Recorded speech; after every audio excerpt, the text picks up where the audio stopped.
السلام علیکم۔ کیا اس کے ناول پہ آپ سب کو ویلکم۔ ایک خوبصورت ناول پیش کر رہے ہیں جس کا نام ہے محبت بھی ہو ہی جائے گی۔ ناول کی رائٹر ہیں شازیہ رفیق۔ چلیے چلتے ہیں ناول کی جانب۔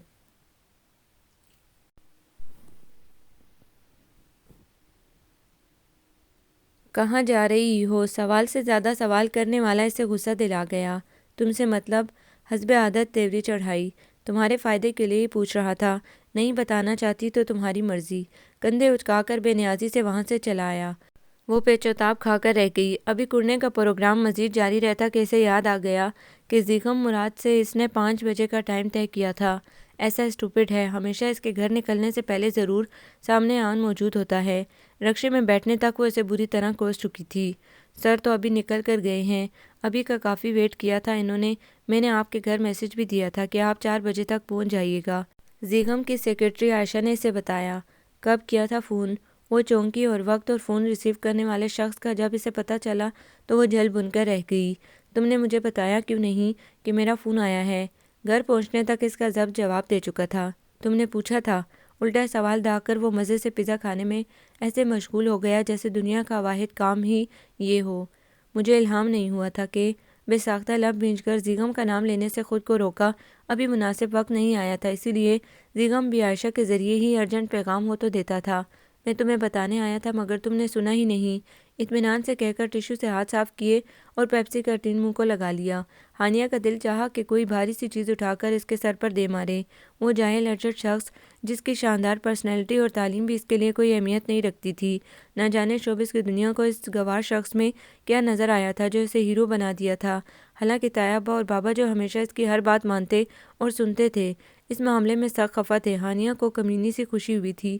طیہ ابا تو بیچارے زمیندار دیہاتی سے بندے تھے، اس نے تو بابا سے بھی پوچھنا گوارا نہیں کیا تھا کہ وہ فلم سائن کر چکا ہے۔ بابا جنہوں نے اس کو 5th کلاس کے بعد اپنے پاس شہر بلوا لیا تھا۔ طیہ ابا بھی بیٹے کے مستقبل کی وجہ سے چپ رہے تھے۔ البتہ تائی ماں اداس ہو گئی تھیں کیونکہ وہ ان کا اکلوتا بیٹا تھا۔ اس کے علاوہ سمرا آپا اور نیہا ان کی 2 بیٹیاں تھیں۔ سمرا آپا تو ہانیہ کے بڑے بھائی زید سے شادی کے بعد کینیڈا سیٹل ہو گئی تھی، جبکہ نیہا کا رشتہ بھی اپنے ماموں زاد سے طے تھا۔ رہ گیا معاذ ارسلان، تو وہ واقعی ذہین تھا یا پھر اتنی توجہ اور پیار نے اس کی صلاحیتوں کو شارپ کر دیا تھا۔ گھر میں اماں، بابا، زیدی بھائی تک اس کی توجہ کا مرکز تھا۔ وہ حالانکہ چھوٹی تھی گھر میں بھی، مگر سارا پیار معاذ کو ملتا۔ جس چیز یا کھلونے کی طرف اس کا ہاتھ بڑھتا، اس پہ پہلے ہی معاذ ہاتھ رکھ چکا ہوتا تھا۔ بدقسمتی سے اس کا بچپن گڑیوں سے کھیلنے کی بجائے لڑکوں کے کھلونوں میں دلچسپی لینے سے گزرا تھا۔ اسے سمجھ نہیں آتی تھی کہ اب جب وہ تعلیم مکمل کر کے پاپا کی سفارش پہ، یہ صرف ہانیہ کی ذہنی اختراع تھی، ملٹی نیشنل کمپنی میں جاب حاصل کر چکا تھا، تو پھر وہ کیوں اس گھر میں رہتا تھا؟ ٹھیک ہے کہ طیہ ابا گاؤں چھوڑ کر شہر آنے پہ رضامند نہیں تھے، مگر وہ اس قابل تو تھا کہ الگ گھر افورڈ کر سکتا۔ اس کے بچپن کی اس سے ضد ابھی تک برقرار تھی، جسے ہم شروع سے ناپسند کرتے ہیں۔ دراصل لاشعور میں ہماری پسندیدگی چھپی ہوتی ہے، جو گزرتے وقت کے ساتھ باہر نکلنا شروع ہوتی ہے تو ہم جھنجھلا جاتے ہیں اور اپنی انا کی خاطر مسلسل اس شخص سے نفرت اور ضد کا اظہار کرتے ہیں۔ نیہا نے دوستی کا اصول توڑتے ہوئے یہ فتویٰ جاری کیا تو وہ جو اسے معاذ کی ہردرمی کے سارے قصے سنا رہی تھی فوراً چپ ہو کے اسے گھورنے لگی۔ کیا مطلب ہے تمہارا؟ اور تم بھول گئی کہ ایک کا دشمن ہمارا مشترکہ دشمن ہوگا، یہ ہمارا اصول نمبر 1 ہے۔ پھر تم کیسے غداری پہ اتر آئیں؟ ایک ساتھ سوالوں کی بوچھاڑ کر کے نیہا کو بوکھلا دیا۔ بھئی میں تو نفسیات بیان کر رہی ہوں، ضروری تو نہیں کہ تم اس سے متفق ہو۔ وہ پرائیویٹ ایم اے کر رہی تھی، چونکہ بی اے میں سائیکالوجی پڑھ چکی تھی، اس لیے اکثر اسے ایسے دورے پڑتے رہتے تھے۔ ہانیہ نے اس کی عادت سمجھ کر یہ غلطی معاف کر دی۔ کتنا اچھا ہوتا کہ تم بھی میرے ساتھ یونیورسٹی میں ہوتی۔ پاپ کارن کھاتے ہوئے اس نے کہا تو وہ جو کتاب میں غرق ہو چکی تھی چونک اٹھی۔ تمہیں تو پتہ ہے ہمارے خاندانی اصولوں کا، یاسیت سے کہہ کر نیہا دوبارہ جھک گئی۔ اس کے کچھ دنوں میں پیپرز ہونے والے تھے، اسی لیے وہ گاؤں سے آئی ہوئی تھی اور یہ دن ہانیہ کے لیے بے پناہ خوشگوار ہوتے تھے۔ ہانیہ نے اپنا مشغلہ ترک کر کے اسے غور سے دیکھا۔ Neha M S C psychology کرنا چاہتی تھی، مگر طیہ ابا نے اپنی روایت توڑ کر پہلے ہی اسے بی اے کروا دیا تھا، اور یہ بھی صرف معاذ اور نیہا کے منگیتر احمد کے کہنے پہ کیا تھا، ورنہ ان کے خاندان میں میٹرک سے آگے پڑھانے کا رواج 21ویں صدی کے اس دور میں بھی نہیں تھا۔ چونکہ احمد خود ایم ایس سی ایگریکلچر تھا، اسی لیے نیہا کی خواہش کو طیہ ابا تک اپنی آرزو کی صورت میں پہنچایا تھا۔ لیکن جب بات یونیورسٹی کی آئی تو طیہ ابا کے سامنے سب بے بس تھے۔ مجبوراً وہ اب ایم اے اردو پرائیویٹ کر رہی تھی۔ کیا دیکھ رہی ہو؟ نیہا نے کتاب سے نظر اٹھا کر اس کی ماہیت کو دیکھا۔ کچھ نہیں، تم خوش قسمت ہو یار، جو تمہیں چچا جان نے مکمل آزادی دی ہوئی ہے پڑھائی کے معاملے میں۔ اپنے ٹوٹے خواب کا دکھ ابھی بھی نیہا کو بہت تھا۔ ہانیہ سر جھٹک کر ہنس دی۔ آزادی کوئی نہیں، یہ تو مجھے غصہ آیا تھا کہ جب معاذ یونیورسٹی میں پڑھ سکتا ہے تو میں کیوں نہیں۔ پھر زید بھائی نے بھی مجھے سپورٹ کیا، ورنہ بابا اور اماں تو بی اے کے بعد فل سٹاپ لگا چکے تھے۔ تم معاذ بھائی کے معاملے میں کچھ زیادہ نہیں ضدی ہوتی جا رہی؟ کتنے پل خاموشی سے اسے دیکھنے کے بعد وہ آہستگی سے بولی، بھائی میں تو ہر معاملے میں ضدی، بدتمیز اور اکھڑ ہوں، یہ میں جانتی ہوں۔ جو چیز مجھے پانا ہو اس کا ارادہ کر لوں تو دنیا کی کوئی طاقت مجھے نہیں روک سکتی۔ یہ قول اماں کا ہے میرے لیے، اور شاید صحیح بھی ہے۔ وہ پھر مسکرا رہی تھی۔ نیہا اس کی مسکراہٹ میں کھو سی گئی۔ اس کا شفاف ملی چہرہ بے پناہ کشش رکھتا تھا، مگر اس کی ہنسی اس کشش میں دگنا اضافہ کر دیتی تھی۔ کہاں کھو گئی؟ اس نے آنکھوں کے سامنے ہاتھ لہرایا۔ کہیں نہیں، وہ سنبھلی۔ چچی جان کے تمہارے بارے میں جو خیالات ہیں وہ شاید نہیں، یقیناً صحیح ہیں، اور میں بھی اس سے متفق ہوں۔ وہ اسے چڑھا رہی تھی یا سیریس تھی، مگر آج اسے بالکل بھی غصہ نہیں آیا۔ شاید زیگم کے ساتھ گزرا دوپہر کا ٹائم اس اچھے موڈ کا مرہون منت تھا۔ اگر تم میرے یونیورسٹی میں پڑھنے کو میری مستقل مزاجی سمجھی ہو تو ڈیئر، تم جانتی ہو کہ معاذ ارسلان کو ہرانے کے لیے میں آخری حد تک جا سکتی ہوں۔ یکایک اس کا لہجہ سرد ہو گیا۔ نیہا نے چونک کر اسے دیکھا، جس کے چہرے کے تاثرات ناقابل فہم تھے۔ چلو چھوڑ دو، آؤ باہر چلیں۔ فوراً ہی اپنے آپ کو نارمل کر کے اس کا ہاتھ پکڑ کے باہر آ گئی، جہاں اماں تائی ماں کے ساتھ بات کرنے میں مصروف تھی، مگر اسے دیکھ کر دونوں چپ کر گئیں۔ ہانیہ، اس دفعہ تو میرے ساتھ گاؤں چلو گی نا؟ اماں کے ساتھ بیٹھتے ہوئے نیہا نے ہمیشہ کی طرح اپنا پسندیدہ جملہ کہا۔ مشکل ہے، سیمسٹرز ہونے والے ہیں، لیکن اگلے ماہ سے تو چھٹیاں شروع ہو جائیں گی۔ بس تم میرے ساتھ جا رہی ہو، میں نے کہہ دیا ہے، وہ حتمی طور پہ بولی۔ تو اماں اور تائی ماں بھی مسکرانے لگی۔ سب جانتے تھے کہ وہ گاؤں کے نام سے بھی چڑتی ہے، اسے دیہاتی ماحول کبھی بھی پسند نہیں رہا تھا، اور اب تو جب سے اس نے ماڈلنگ میں جانے کا سوچا تھا تو وہ اور کانشیس ہو گئی۔ بابا نے اگرچہ اچھے عہدے پہ کام کیا تھا، مگر وہ اتنا اچھا معیار زندگی نہیں دے سکتے تھے۔ پھر زید بھائی کے باہر چلے جانے سے ان کے حالات بہت بہتر ہو گئے تھے، لیکن اس میں نہ جانے کیسی پیاس تھی اچھے اسٹینڈرڈ کی جو اس سے دوڑائی ہوئی تھی۔ معاذ کی انکم تو پہلے بھی ٹھیک ٹھاک تھی، لیکن فلم میں آنے کے بعد وارے نیارے ہو گئے تھے، مگر تایا ابا نے اس کا ایک بھی پیسہ لینے سے انکار کر دیا تھا۔ مجھے اس کمائی کی ضرورت نہیں ہے، جاؤ اور جس طرح چاہو اسے خرچ کرو۔ وہ بے بسی سے انہیں دیکھ کر رہ گیا۔ معاذ، تم یہ صحیح نہیں کر رہے، ابا کو بہت دکھ دے رہے ہو۔ سمرا آپا کا بھی کینیڈا سے فون آیا تھا۔ آپا، یہ صرف میرا شوق ہے، ضرورت نہیں، اور جب میرا دل بھر جائے گا میں چھوڑ دوں گا۔ وہ روز روز کی پیشی سے تنگ آ گیا تھا۔ ہانیہ کئی بار چھپ کر اس کی آپا یا تایا ابا سے کی گئی بحث سنتی، جس سے ایک طرف تو معاذ کی ویلیو ڈاؤن ہو جانے کی خوشی ہوتی اور دوسری طرف اسے اپنی خواہش پوری ہو جانے کی امید بن جاتی۔ اسے پورا یقین تھا کہ پہلے پہل تو کسی کو بھی اس کے ماڈلنگ میں آنے کا پتہ نہیں چلے گا۔ بالغرض اگر معاذ کو معلوم ہو بھی گیا تو وہ بھی اسے کچھ نہیں کہہ سکے گا، کیونکہ وہ خود بھی اس راہ پر قدم رکھ چکا ہے۔ ویسے ہانیہ نے دیکھا تھا کہ وہ اسے کبھی بھی کچھ کہتا نہیں تھا۔ ایک بار اس نے ہانیہ کو اپنے کلاس فیلو سمرین، عاطف اور نوید کے ساتھ ہوٹلنگ کرتے دیکھا تھا۔ نہ صرف دیکھا تھا بلکہ ہانیہ کی اس سے نظریں بھی ملی تھیں۔ وہ گھبرا کر رخ موڑ گئی تھی، اور رات تک وہ بابا کا سامنا کرنے سے ڈرتی رہی تھی، لیکن شکر تھا کہ ان تک بات نہیں پہنچی تھی۔ پھر ایک دو بار وہ اسے زیگم کے ساتھ بھی دیکھ چکا تھا، لیکن ابھی تک خاموش تھا، جس سے وہ مزید شیر ہو گئی تھی۔ اور یہی دیدہ دلیری ایڈورٹائزنگ ایجنسی کے مالک اور اس کی دوست روحا کے کزن زیگم تک اسے پہنچا گئی تھی۔ تم میں کچھ ایسا ہے ہانیہ جس نے مجھے اپنی طرف اٹریکٹ کیا ہے، ورنہ آج تک میں ایسے ڈسٹرب نہیں ہوا۔ اس کی پہلی ملاقات روحا کی منگنی پہ ہوئی تھی، اور دوسری ملاقات کا بندوبست روحا نے دونوں کی ایک دوسرے کے لیے پسندیدگی دیکھتے ہوئے کیا تھا۔ اس وقت ہانیہ کی ساری دلچسپی اور پسندیدگی صرف اس وجہ سے تھی کہ زیگم اسے اس کے شوق کی تکمیل کو پورا کرنے میں مدد دے سکتا ہے۔ بعد کی ملاقاتیں البتہ اس کی آنکھوں میں زیگم کی چاہت کے خواب سجا گئی تھی۔ وہ بلا شبہ تعریف کے قابل تھا، مگر وہ تعریف کرنا بھی خوب جانتا تھا، اور خود کو سراہا جانا کس سے ناپسند ہوتا ہے، اس لیے آہستہ آہستہ وہ ایک دوسرے کے قریب آتے چلے گئے۔ ہانیہ، مجھے تم سے ایک بات کرنی ہے۔ وہ بڑے خوشگوار موڈ میں یونیورسٹی سے لوٹی تھی۔ کہو۔ بیگ کندھے سے اتار کر خلاف معمول لہجہ متوازن رکھا، وہ ایک نظر اس پہ ڈال کر باہر کی طرف بڑھا۔ یہاں نہیں، میں گاڑی میں انتظار کر رہا ہوں، جلدی سے اماں کو بتاؤ۔ اگر کچھ کہنا ہے تو یہیں کہہ دو، میں بہت تھکی ہوئی آئی ہوں۔ اس کا عزلی نخوت بھرا انداز لوٹ آیا۔ میں باہر ہوں۔ حسب عادت وہ کوئی بھی رد عمل ظاہر کیے بنا باہر نکل گیا، تو وہ بھی جلتی بنتی اماں کو بتا کر اس کے پیچھے آ گئی کہ اپنی متجسس فطرت سے مجبور تھی۔ زیگم مراد کو کب سے جانتی ہو؟ گاڑی مین روڈ پر لاتے ہوئے اس کا کیا گیا سوال اسے ایک پل کے لیے ساکت کر گیا۔ آج تک اس نے کبھی اس کے معاملات میں انٹرفیئر نہیں کیا تھا، اسی لیے وہ کچھ لاپرواہ ہو گئی تھی، مگر یہ بھول گئی تھی کہ وہ ہوٹلنگ والی بات بابا کے بجائے سمرا آپا تک ضرور پہنچا چکا تھا، جس کے نتیجے میں وہ ان کی ٹھیک ٹھاک ڈانٹ سن چکی تھی اور معاذ کے لیے ایک مزید بدگمانی کی گرہ اس کے دل میں پڑ گئی تھی۔ اور اب تو معاملہ ہی اور تھا، تب تو صرف انجوائمنٹ تھی۔ اس نے ونڈ اسکرین سے نظر ہٹا کر اپنا جواب اس کے چہرے پہ کھوجا، پھر دوبارہ سامنے کی طرف متوجہ ہو گیا۔ میں پوچھ سکتی ہوں کہ اتنا پرسنل ہونے کی وجہ کیا ہے؟ خود کو سنبھال کر قدرے چبا کر کہا، کیونکہ تم سے میرا رشتہ مجھے حق دیتا ہے کہ میں تم سے پوچھ سکوں۔ اطمینان تو اس شخص پہ ختم تھا۔ میں بچپن میں طے کیے گئے کسی رشتے کو نہیں مانتی۔ اس نے سر جھٹکا تو معاذ نے بے اختیار گاڑی سائڈ پہ روک کر حیرت سے اسے دیکھا۔ میں نے کبھی اس رشتے کو درمیان میں نہیں رکھا۔ تم میرے چچا کی بیٹی ہو اور کزن کا ریلیشن شپ اتنا کمزور نہیں کہ میں تمہاری کسی غلط حرکت پہ تمہیں ٹوک بھی نہ سکوں۔ ہانیہ پہ گڑ و پانی پڑ گیا۔ آج تک اس نے بڑوں کے فیصلے کو نہ تو دل سے مانا تھا اور نہ ہی کبھی ان دونوں کے درمیان ڈسکس ہوا تھا۔ پھر زیغم نے ملنے کے بعد تو وہ کسی صورت بھی اپنے اصلی دشمن کو ہمسفر کے روپ میں قبول نہ کرتی۔ آج نہ جانے کیسے منہ سے پھسل گیا۔ معاذ کے لبوں پہ بڑی محظوظ کن مسکراہٹ تھی، جیسے اس کی شرمندہ صورت اسے مزہ دے رہی ہو۔ گاڑی دوبارہ سٹارٹ کر کے روڈ پر لے آیا۔ اب ہنس کیوں رہے ہو؟ وہ کچھ چڑ سی گئی۔ ویسے ہی ہونٹ دبا کر سنجیدہ ہونا چاہا، مگر چہرے کے تاثرات نہیں بدلے تھے۔ تم نے میری بات کا جواب نہیں دیا۔ میں ضروری نہیں سمجھتی۔ Okay as you wish. اس نے کندھے اچکا کر گاڑی کولڈ اسپاٹ کے سامنے روکی۔ فکر نہ کرو، میں جانتا ہوں کہ تم میرے ساتھ بیٹھ کر کچھ بھی کھانا پینا پسند نہیں کرتی۔ اس کے ناگواری سے منہ بنانے پہ اس نے وضاحت دی، میں تمہیں کچھ دکھانا چاہتا ہوں، آؤ۔ وہ ناسمجھی کی حالت میں اس کے پیچھے چل دی، جو روڈ کراس کر کے دوسری طرف بنے ریسٹورنٹ کی طرف بڑھ گیا تھا۔ اگر تم مجھے یہ دکھانے کے لیے لائے ہو تو اطمینان رکھو، مجھے کوئی فرق نہیں پڑتا۔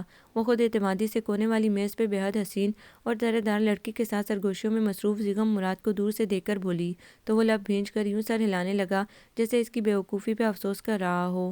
اگر سچ سننا چاہتے ہو تو سنو، میں ماڈل بننا چاہتی ہوں اور ایک کمرشل کے لیے زیغم مجھے سلیکٹ کر چکا ہے اور میں شوٹ بھی کروا چکی ہوں، جلد ہی آن ایئر ہو جائے گا وہ ایڈ۔ گاڑی میں بیٹھتے اس نے سچائی بیان کی تو وہ کتنے پل ششدر سا اسے دیکھے گیا۔ وہ بے باک تھی، نڈر تھی، مگر وہ اس حد تک پہنچ جائے گی کہ اتنے بڑے فیصلے خود ہی کر لے گی، بنا کسی سے مشورے کیے، بنا کسی سے پوچھے۔ وہ اس بات کا یقین نہیں کر پا رہا تھا۔ دوسری طرف وہ جذباتیت میں سج اگل تو چکی تھی، مگر اب اندر ہی اندر ڈر رہی تھی۔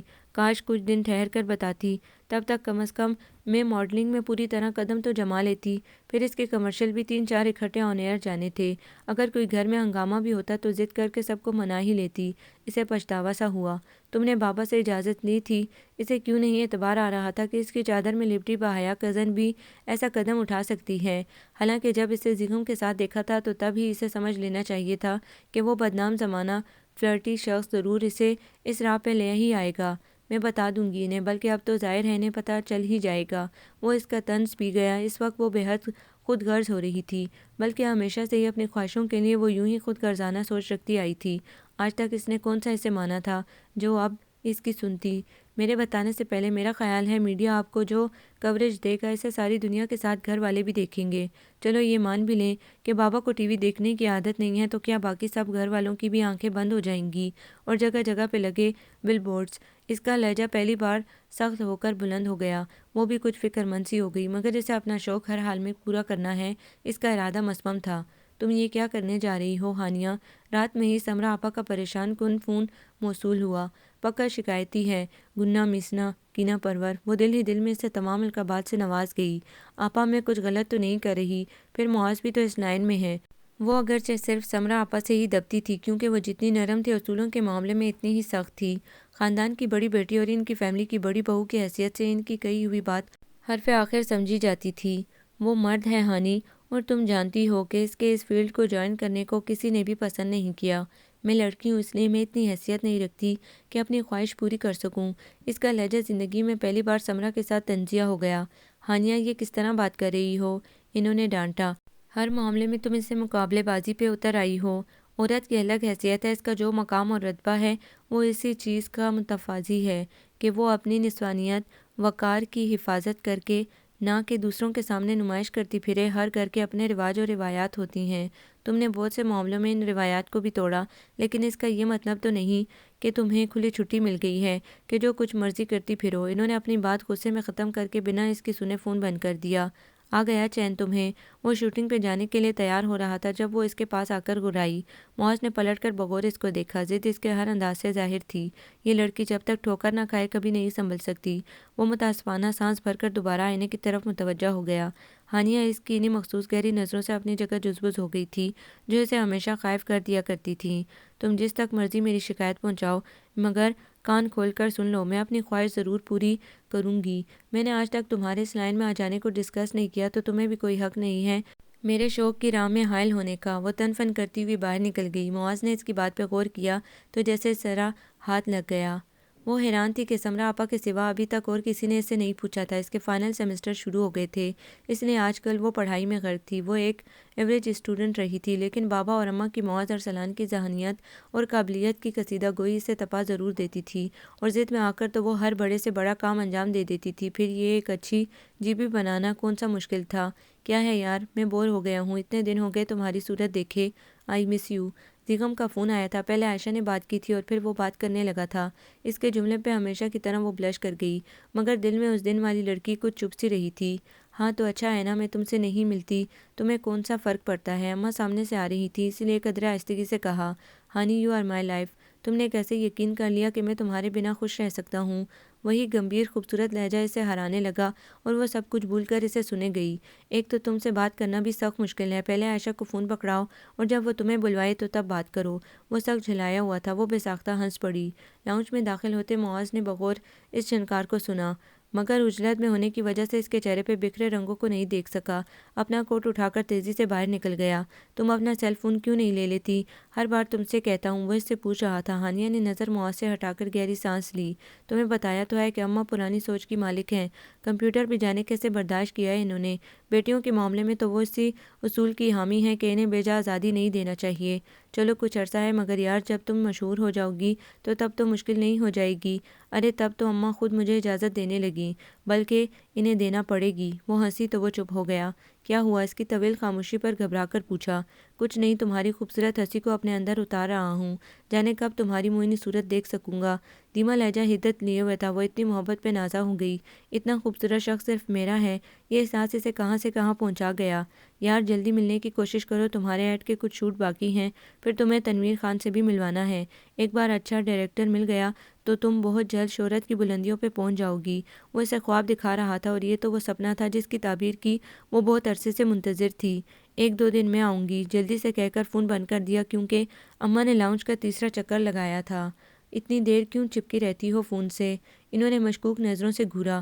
روحا کا فون تھا، نوٹس کا پوچھ رہی تھی۔ نظریں چرا کر اندر کی طرف بڑھ گئی۔ نہ جانے آج کل کی لڑکیوں کے پاس اتنا وقت کہاں سے آ گیا ہے کہ گھنٹوں فون پہ برباد کر دیتی ہیں۔ کہا بھی تھا اس کے بابا سے کہ کنیکشن ختم کروا دو، جب لڑکی کی شادی کر دیں گے تو بحال کروا لیں، مگر سنتے کب ہیں؟ اماں کی بڑبڑاہٹ وہ کمرے میں بخوبی سن رہی تھی اور اسے سوچ کر ہنسی آ رہی تھی کہ اماں جب اس کو ماڈلنگ کرتے دیکھیں گی تو شاید اس کے ساتھ بابا کبھی ناطقہ بند کر دیں، کیونکہ وہ بابا کو ہانیہ کی بدتمیزی اور خودسری کا قصوروار سمجھتی تھیں۔ کیسی جا رہی ہے تمہاری اسٹڈی؟ زید بھائی کا فون آیا تھا۔ بالکل ٹھیک، انشاءاللہ اس دفعہ بھی ٹاپ کروں گی، وہ پورے جوش سے بتا رہی تھی۔ پاس بیٹھی اماں کے چہرے کے زاویے بگڑنے لگے۔ ٹاپ کر کے کون سا پہاڑ سر کرنا ہے؟ ہانڈی چولہا کی کوئی سمجھ بوجھ ہے نہیں، سب کو اس کی پڑھائی کی فکر پڑی ہے۔ بابا ان کی ناگواری محسوس کر کے بے اختیار ہنس دیے۔ آپ کی شے پہ ہو رہا ہے یہ سب؟ وہ چڑ گئیں۔ جی بھائی، سیمسٹرز کے بعد جب آپ ویزا بھیجیں گے تو ضرور آؤں گی۔ زید نے نہ جانے کیا کہا تھا جس کا جواب وہ دے رہی تھی۔ لو اور سنو، ہم نے کیا اسے بٹھائے رکھنا، پہلے پڑھائی کا بہانہ اور پھر اب بھائی بلانے کے لیے پر تول رہا ہے۔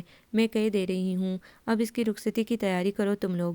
اماں نے اس کے ہاتھ سے ریسیور پکڑ کر زید بھائی کی کلاس لے ڈالی۔ ہانیہ کا حلق تک کڑوا ہو گیا۔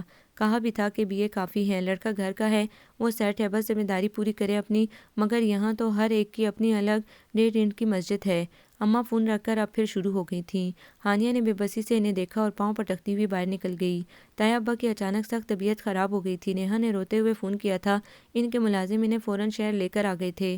ہانیہ کو دکھ سا ہوا، جوان بیٹی کی موجودگی میں بھی وہ نوکروں کے سہارے ہاسپٹل پہنچے تھے۔ معاذ اپنی فلم کی شوٹنگ کے سلسلے میں دبئی گیا ہوا تھا۔ بابا نے ہی سب کو سنبھالا ہوا تھا۔ ڈاکٹرز نے انجائنا کا اٹیک بتایا تھا۔ شکر تھا کہ زیادہ فکر والی بات نہیں تھی۔ ڈاکٹر نے 2 دن بعد چھٹی کر دی تھی۔ فی الحال بابا کی ضد کی وجہ سے وہ ان کے ساتھ آ گئے تھے، ورنہ وہ تو سیدھے گاؤں جانا چاہتے تھے۔ اپنی زمین سے انہیں عشق تھا، جب تک خود اس کا چکر نہ لگا لیتے انہیں چین نہیں آتا تھا، لیکن اس دفعہ بابا کے ساتھ ہانیہ اماں کے زور دینے پہ وہ ہار گئے۔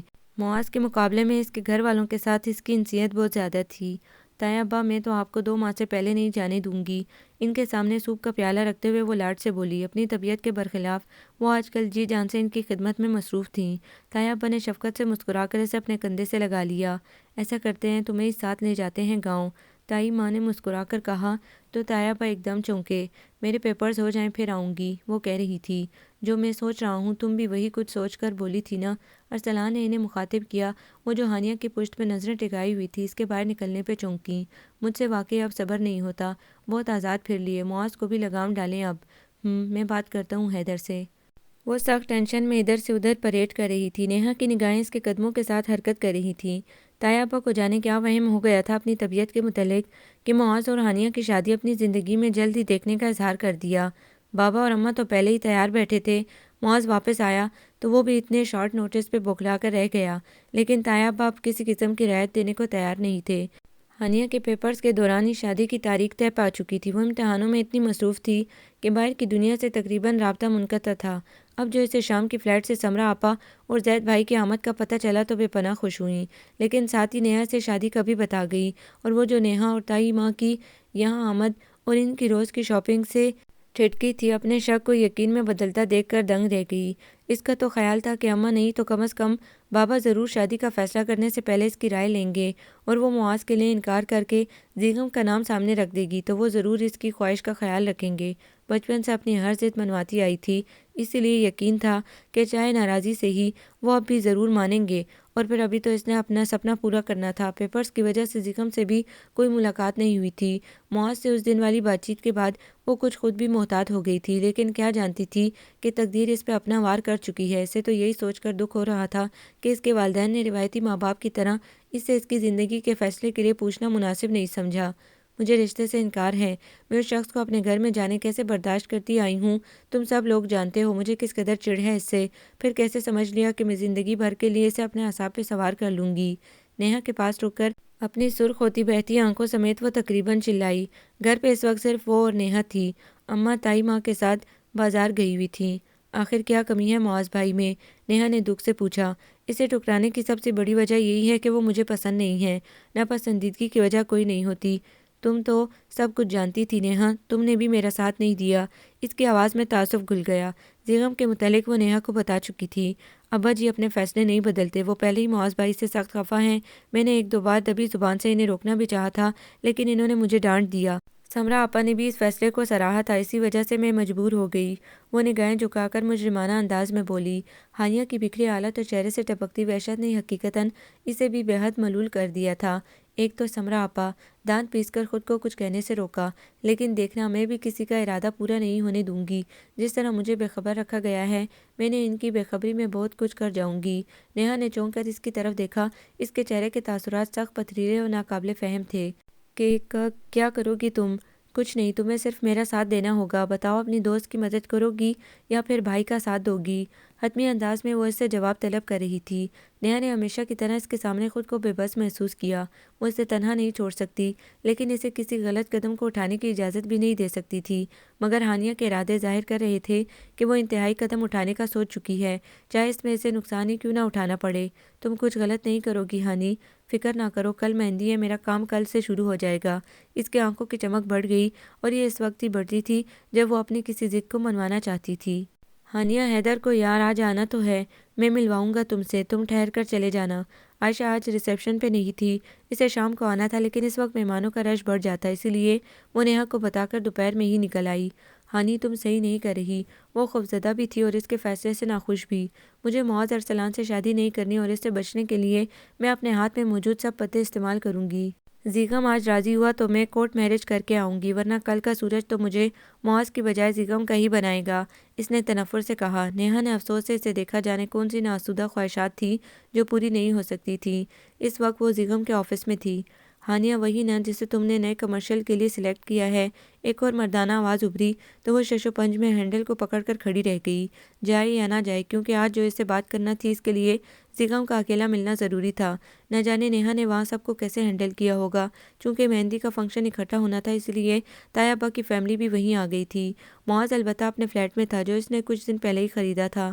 معاذ اچھا ہے، یہ میں اس لیے نہیں کہتی کہ وہ میرا بھائی ہے، بلکہ اس کے لیے کہ وہ مجھے اپنی بہن کے لیے بہت پسند ہے، ثانیہ آپا محبت سے کہہ رہی تھی، اور ان کی محبت کے تو اس سے بھی انکار نہ تھا۔ کل سے سارا وقت وہ اس کے آس پاس ہی رہی تھی، آج اس کی غیر موجودگی کو کس طرح نیہا نے ان کے سامنے جھوٹی تاویلوں سے سنبھالا ہوا تھا۔ اسے بے ساختہ نیہا پہ پیار آیا۔ دوسری طرف اچانک اسے احساس ہوا کہ وہ کافی وقت یوں ہی کھڑی ہو کر برباد کر رہی ہے، اس لیے دروازہ کھول کر اندر آ گئی۔ ہانیہ! زیغم نے اسے دیکھتے ہی اتنے جذب سے پکارا کہ وہ جو کمرے سے اٹھتی ہوئی کچھ ناگوار سی مہک پہ دروازے پہ رک گئی تھی، فوراً اندر آ گئی۔ زیغم کے کھڑے ہوتے ہی اس کے سامنے بیٹھا ہوا شخص بھی اٹھ کھڑا ہوا۔ وہ خوش لباس اور خوش شکل تھا، لیکن اس کی آنکھوں کی عجیب پراسرار سی چمک نے اسے کچھ کنفیوز کر دیا۔ وہ نظر پھیر کر زیغم کی طرف متوجہ ہو گئی، جو ایش گرے کوٹ پینٹ میں اپنے لمبے قد سمیت بے پناہ دلکش لگ رہا تھا۔ میں تمہارا انتظار کر رہا تھا، ان سے ملو، یہ میرے ہی فیلڈ سے تعلق رکھتے ہیں۔ جے کے ایڈورٹائزنگ ایجنسی کے مالک اور فیشن شوز کنڈکٹ کرنے والے فیم جبار قیصر ہیں۔ زیغم نے لمبا چوڑا تعارف کروایا تو اس نے بنا دوبارہ اس سرخ آنکھوں والے کی طرف دیکھے یوں ہی سر ہلا دیا۔ آؤ ہانی، ادھر آ جاؤ۔ زیغم نے ہاتھ کے اشارے سے کونے میں پڑے صوفے کی طرف اشارہ کیا اور خود بھی اس طرف بڑھ گیا۔ ہانیہ کو یوں ایک اجنبی مرد کے سامنے اس کا ہانی بلانا اچھا نہیں لگا، مگر خاموش رہی۔ کیا لوگی تم؟ وہ ابھی تک سامنے صوفے پہ بیٹھے اس شخص کی گوریوں کو برداشت کر رہی تھی۔ کچھ عجیب سے احساسات اس میں بیدار ہو رہے تھے جنہیں وہ کوئی نام نہیں دے پا رہی تھی۔ زیغم کے پوچھنے پہ وہ ہلکی سی چونکی اور پھر غور سے اس کی طرف دیکھا، جس کی آنکھیں آج معمول سے کچھ زیادہ سرخ تھیں اور اس کی آواز بھی کچھ لڑکھڑائی ہوئی تھی، جسے وہ بمشکل متوازن رکھ رہا تھا۔ میں کچھ نہیں لوں گی، میں آج تمہارے پاس ایک کام کے لیے آئی ہوں۔ بولو، وہ اس پہ نظریں جما کر بولا، لیکن وہ خاموش رہی۔ زیغم، میں باہر ویٹ کرتا ہوں، تم فارغ ہو جاؤ تو مجھے بلا لینا۔ شکر ہے اس خبیث شخص کو خود ہی احساس ہو گیا۔ اس کے جانے کے بعد زیغم نے دوبارہ سوالیہ نظروں سے اس کی طرف دیکھا۔ میرے پیرنٹس میری شادی کر رہے ہیں کل۔ وٹ؟ وہ اپنی جگہ سے بے اختیار اٹھ کھڑا ہوا۔ اس کی بے چینی اور حیرت نے ہانیہ کو خوش کر دیا، گویا وہ بھی اس سے بہت محبت کرتا تھا، اسی لیے اتنا پریشان تھا۔ تم جانتی ہو کیا کہہ رہی ہو؟ وہ قدرے لڑکھڑاتے ہوئے بالکل اس کے ساتھ آ بیٹھا۔ ہانیہ پیچھے کھسک گئی، اس کے دوسرے فکرے نے اس کی تمام حسیات سلب کر دیں۔ اتنا بڑا کانٹریکٹ تمہیں ملنا تھا، ایک انٹرنیشنل کمپنی نے تمہیں سائن کرنے کے لیے مجھ سے کانٹیکٹ کیا تھا، کیونکہ میں تمہاری کچھ فوٹوگرافز ان کے پاس بھجوا چکا ہوں، اور تم کہہ رہی ہو کہ تمہارے پیرنٹس تمہاری شادی کر رہے ہیں۔ How is possible dear? روکو انہیں، نہیں تو تم کبھی آگے نہیں بڑھ سکو گی۔ وہ اتنی حیرت زدہ تھی کہ اس کے ہاتھ کو بھی نہ جھٹک سکی، جو اس کے شانے پہ دراز ہو گیا تھا۔ لیکن میں تو چاہتی تھی کہ تم مجھ سے شادی کر لو، پھر ہم دونوں مل کر۔ اس کی بات کے درمیان ہی وہ بے ساختہ ہنسا اور پھر ہنستا چلا گیا۔ ہانیہ نے الجھن سے اس کی طرف دیکھا۔ شادی؟ What a joke! ہنسی روک کر اتنا کہا اور پھر کہکا لگایا۔ شادی اور تم سے؟ تم نے کیسے سوچ لیا ڈارلنگ؟ اس کے چہرے کی لٹ کو کھینچ کر مسکراتے ہوئے کہا اور اپنا چہرہ اس کے چہرے سے مس کیا۔ ہانیہ کو ناگوار مہک نے بے ساختہ منہ پھیرنے پہ مجبور کر دیا۔ زیغم کی باتیں، اس کے انداز اسے سمجھا رہے تھے کہ وہ محبت کی بازی ہار گئی ہے، اس سفر میں وہ تنہا تھی۔ تم جیسی چیزیں تو صرف دل بہلانے کے لیے ہوتی ہیں یا پھر اسکرین پہ چمکنے کے لیے۔ اس کے کندھے پہ پھیلے ہوئے ہاتھ نے خاصی ناگوار انداز کی حرکت کی تھی۔ اس نے اسے جھٹکنا چاہا، لیکن اس کی گرفت مضبوط تھی۔ ہانیہ نے خوفزدہ ہو کر اسے دیکھا، جبکہ وہ دوسرا ہاتھ بڑھا کر مکمل طور پہ اسے اپنے گھیرے میں لے چکا تھا۔ کتنا انتظار تھا مجھے اس وقت کا، عائشہ کی بچی ایک غلیظ سی گالی دی۔ ہر وقت سر پہ سوار رہتی تھی، اسی لیے موقع ہی نہیں ملتا تھا، ورنہ اب تک تو میں جانے کتنی بار تمہیں یوز کر چکا ہوتا، مگر اس کمبخت کو اپنی بیوی کیا بنا لیا، وہ سر پہ ہی چڑھ آئی۔ بیوی؟ وہ دنگ رہ گئی۔ خیر، میں نے بھی آج اسے اس کے باپ کے پاس بھیجا ہے، امیر باپ کی بیٹی نہ ہوتی تو کب سے نکال چکا ہوتا اپنی زندگی سے۔ زیغم، اس کا دم گھٹنے لگا تھا، پوری قوت لگا کر اسے پرے دھکیلا۔ آنکھوں کے آگے تنی پانی کی چادر گہری ہونے لگی۔ اتنا بڑا دھوکہ، اتنا بڑا فریب، تو یہ وجہ تھی عائشہ کی اداس آنکھوں کی، اس کی پسماردہ مسکراہٹ کی۔ کئی بار وہ باتوں میں کچھ ایسا معنی خیز کہہ جاتی جسے وہ لاکھ کوشش کرتی تو بھی سمجھ نہ پاتی۔ اول تو وہ اس وقت زیغم مراد کی پرسنالٹی کے سیر میں اتنی جکڑی ہوئی تھی کہ سمجھتی بھی تو شاید یقین نہ کرتی۔ نہ میری جان، اتنا اچھا موقع کیسے جانے دوں؟ وہ دوبارہ اسے پکڑ چکا تھا۔ یہاں آنے والی ہر لڑکی کو اس مرحلے سے گزرنا پڑتا ہے، اور وہ بخوشی اپنا سب کچھ زیغم مراد پر وار دیتی ہیں۔ کیونکہ انہیں اپنے خوابوں کو پورا کرنا ہوتا ہے، لیکن تم نے خاصا وقت لیا۔ میں بھی تمہیں جانے کیوں رعایت دیتا رہا۔ چلو یہ بھی اچھا ہوا، گرم گرم کھانے سے صرف زبان ہی نہیں جلتی، منہ کا ٹیسٹ بھی خراب ہو جاتا ہے، اور ٹھنڈا کر کے کھانا میری عادت ہے۔ اس کے ہاتھوں کی حرکتیں ناقابل برداشت ہو گئی تھی۔ ہانیہ کو اپنا پورا جسم اس قدر سردی میں بھی پسینے سے بھیگتا محسوس ہوا۔ چھوڑو مجھے، اس نے مزاحمت تیز کر دی۔ چھوڑنے کے لیے تو نہیں پکڑا، کم آن یار، یہ دقیانوسیت چھوڑو۔ کل کو تمہیں اسکرین پہ بھی تو جلوہ دکھانا ہے، تو کیا مذائقہ ہے میں پہلے ذرا سا ذائقہ چکھ لوں۔ وہ اتنی غلط زبان بھی استعمال کر سکتا ہے؟ اس کا شائستہ دھیما لہجہ نہ جانے کہاں چلا گیا اس سمے۔ معاذ ارسلان کی طرف میرے بہت سے حساب نکلتے ہیں۔ فلمی دنیا کا بے تاج بادشاہ بن گیا وہ کمینہ شخص صرف 2 فلموں کے ہٹ ہو جانے سے۔ مجھے جن فلموں میں کاسٹ کیا گیا تھا ان سب سے ان کی وجہ سے کٹ کر دیا گیا، پھر میں کیسے اپنا کچھ حساب پورا نہ کروں۔ اس نے چہرہ ایک بار پھر اس کے بہت قریب کر دیا۔ مت گرو اپنے مقام سے اتنا کہ میں تمہاری اصلیت اور اپنے خوابوں کی اس تعبیر پہ مر ہی جاؤں۔ وہ چیخی تو وہ خباثت سے ہنس دیا۔ اسی وقت دروازہ کھلا، وہ دونوں چونکے۔ ہانیہ نے اس کا دھیان ہٹنے پہ جوں ہی اس کی گرفت کو ڈھیلا پایا تو مچھلی کی طرح پھسل کر نکل گئی۔ یار بس بھی کرو، ہمیں بھی تو حصہ وصول لینے دو۔ وہ سن کھڑی ہو گئی۔ وہی خبیث آنکھوں والا مکروہ ہنسی سمیت دروازے میں کھڑا تھا۔ ان وحشی درندوں کو دیکھ کر اس کے پورے جسم میں سنسنی دوڑ گئی۔ اس کے بال کھل چکے تھے، خود کو چھڑانے کی جدوجہد میں، اور دوپٹہ زغم کے پاس گر گیا تھا۔ انتہائی خوفزدہ وہ اپنے حلیے سے بے پرواہ صرف اپنی عزت کے بچ جانے کی دعا میں مصروف تھی۔ ماں باپ کی عزت کو روند کر، روایات سے بغاوت کر کے وہ نئی دنیا بسانے چلی تھی۔ کتنی بڑی نادان تھی جو گھر کی چار دیواری کو قید سے تشبیہ دیتی تھی، جو ماں کی روک ٹوک کو بلا وجہ کا بوجھ شمار کرتی تھی، جسے صرف اپنے خوابوں آرزوؤں سے پیار تھا، جو دلوں کو توڑ کر بھی مطمئن رہنا جانتی تھی، جس نے اپنے باپ کے جھکے سر کا بھی خیال نہیں کیا تھا، جو اسے گھر میں اس کی بیٹی کی غیر موجودگی کی صورت میں ساری دنیا کے سامنے جھکانا تھا۔ اللہ مجھے معاف کر دے، مولا مجھے اس دلدل سے نکال دے، آئندہ کبھی ادھر کا رخ نہیں کروں گی۔ وہ دونوں غلیظ قسم کی ہنسی ہنستے ہوئے اس کی طرف بڑھ رہے تھے۔ اس نے شدت سے رب کو پکارا جسے وہ آج تک بھلائے ہوئے تھی۔ جبار قیصر نے شراب کا گلاس بھر کر ایک زغم کو دیا اور دوسرا خود لیا۔ اب دونوں چسکیاں لیتے ہوئے صوفے پر بیٹھ گئے۔ وہ ایک کونے میں کھڑی آنے والی خوفناک گھڑی کا سوچ کر ہی کانپ رہی تھی۔ دروازہ ایک بار پھر پوری قوت سے کھلا تھا، اور آنے والے افراد نے جہاں زغم کو بے اختیار اپنی جگہ چھوڑنے پہ مجبور کر دیا تھا، وہیں ہانیہ کے جسم میں جیسے جان ڈال دی تھی۔ زغم مراد، تم نے اسے بھی نہیں چھوڑا۔ وہ چیل کی طرح اس پہ چپٹی تھی۔ مجھے پہلے ہی شک تھا تم ضرور اپنی فطرت دکھاؤ گے، اسی لیے میں بابا کو بھی ساتھ لائی ہوں۔ عائشہ نے پیچھے کھڑے ایک 100 برسی باروب شخصیت کی طرف اشارہ کیا۔ جبار قیصر نے گلاس رکھ کر کھسکنا چاہا، لیکن معاذ اس پہ قابو پا چکا تھا۔ خوب مار کر اسے صوفے پہ پھینک دیا۔ ہانیہ تو جیسے سکتے کی حالت میں کھڑی تھی۔ زغم، مجھے عائشہ نے 2-3 بار بتایا بھی تھا کہ تم اپنی ماڈلز کے ساتھ یہ کھیل کھیلتے ہو، لیکن میں نے زیادہ دھیان نہیں دیا۔ میرا خیال تھا کہ وہ جیسے اپنی چیزوں کے لیے ٹچی رہی ہے، اسی طرح تمہارے لیے بھی سوچتی ہے، اسی لیے میں نے اسے مشورہ دیا کہ وہ بطور سیکرٹری تمہارے آفس میں ہر وقت رہے، مگر میں نہیں جانتا تھا کہ تم اتنا گھناؤنا روپ رکھتے ہو۔ وہ نفرت سے اس کی طرف دیکھتے ہوئے کہہ رہے تھے۔ آئی ایم سوری انکل، میں وہ جیسے گگیایا۔ Shut up and get lost from here. وہ دھاڑے، تم جیسے غریب شخص کو میں نے یہاں تک پہنچایا صرف اس لیے کہ تم میری بیٹی کی چوائس تھے، مگر شاید تم یہ بھول گئے کہ جس طرح تم اور تمہارا خاندان میری وجہ سے بنا ہے، اسی طرح میں تمہیں تباہ بھی کر سکتا ہوں۔ چلو تم۔ معاذ نے دوپٹہ اٹھا کر اس کے کندھے پہ ڈالا۔ اس کی آواز کا سرد تاثر، اس کے چہرے پہ تیش کے رنگ اور بیگانہ انداز اس کے بے پناہ غصے کو ظاہر کر رہے تھے۔ وہ کمرے کے نفوذ کے مکالمے سے بے نیاز لمبے ڈگ بھرتا باہر نکل گیا۔ آئی ایم سوری ہانیہ، میں نے پوری کوشش کی تھی کہ تمہیں بتا سکوں، مگر اس کا موقع نہیں ملا۔ عائشہ نے اس کے پاس آ کر کہا۔ وہ نگاہیں جھکا کر رہ گئی۔ اس نے تمہارے ساتھ، میرا مطلب ہے کہ تمہیں نقصان تو نہیں پہنچایا؟ وہ کچھ جھجک سی گئی تھی۔ نہیں، شاید میری کوئی نیکی کام آ گئی تھی۔ بے تحاشا رونے کی وجہ سے اس کی آواز بھاری ہو گئی تھی۔ بمشکل اپنے قدموں کو گھسیٹتے ہوئے وہ گاڑی تک پہنچی۔ اس کے بیٹھتے ہی معاذ نے فل اسپیڈ سے گاڑی کو دوڑانا شروع کر دیا۔ اس میں تو اتنی بھی ہمت نہیں رہی تھی کہ وہ نظر اٹھا کر اس کی طرف دیکھ لیتی۔ وہ لب بھینجے مکمل طور پہ ونڈ اسکرین کی طرف متوجہ تھا۔ اس کی ریش ڈرائیونگ کی وجہ سے 2-3 بار ایکسیڈنٹ ہوتے ہوتے بچا۔ گھر میں تمہارے کارنامے کا کسی کو نہیں پتا۔ نیہا نے سب کو یہی بتایا کہ تم پارلر تک گئی ہو۔ عائشہ کے فون نے اور پھر نیہا سے پوچھنے پہ مجھے پتا چلا تھا تمہارے کارنامے کا۔ گاڑی گھر کے دروازے پہ روکتے ہوئے اس نے اپنی چپ سخت لہجے کی صورت میں توڑی تھی۔ جو نیہا نے بتایا ہے وہی کہنا، باقی میں خود ہی سنبھال لوں گا۔ ہانیہ نے تشکر آمیز انداز سے اس اعلیٰ ظرف کو دیکھا جسے آج تک ٹھکراتی آئی تھی۔ اسی شخص نے اس کی لاج رکھی تھی جس کی بات بات پہ وہ بے عزتی کر دیتی تھی، اور وہ ہمیشہ پرسکون اور مطمئن اس کی جلی کٹی سنتا رہتا تھا۔ جاؤ تم اندر، مجھے کچھ کام ہے۔ اس کے ماتھے کی ابھرتی رگ ظاہر کر رہی تھی کہ وہ بے حد مشکل سے خود پہ ضبط کیے ہوئے ہیں۔ وہ اسے کچھ کہنے کی خواہش دباتی ہوئی خاموشی سے گاڑی سے نکل آئی۔ ہانی تم ٹھیک تو ہو نا؟ اس کے گھر میں داخل ہوتے ہی دروازے پہ بے قراری سے ٹہلتی ہوئی نیہا لپکی۔ معاذ اس سے پہلے ہی دروازے پہ کھڑے ہونے کا سیل فون سے کہہ چکا تھا۔ ہانیہ نے اپنی متورم آنکھیں جھکا لیں اور بنا کچھ کہے چادر کو مزید ماتھے تک کھینچ کر کمرے میں آ گئی۔ گھر میں بہت سے مہمان تھے، البتہ اس کا کمرہ نیہا کچھ دیر پہلے خالی کرا چکی تھی۔ I am sorry Hania. Neha شرمندہ سی اس کے پیچھے آ گئی اور کمرے کا دروازہ بند کر دیا۔ وہ بیڈ سے ٹیک لگا کر تھکی ہوئی نڈال سی آنکھیں موندے ہوئے تھی۔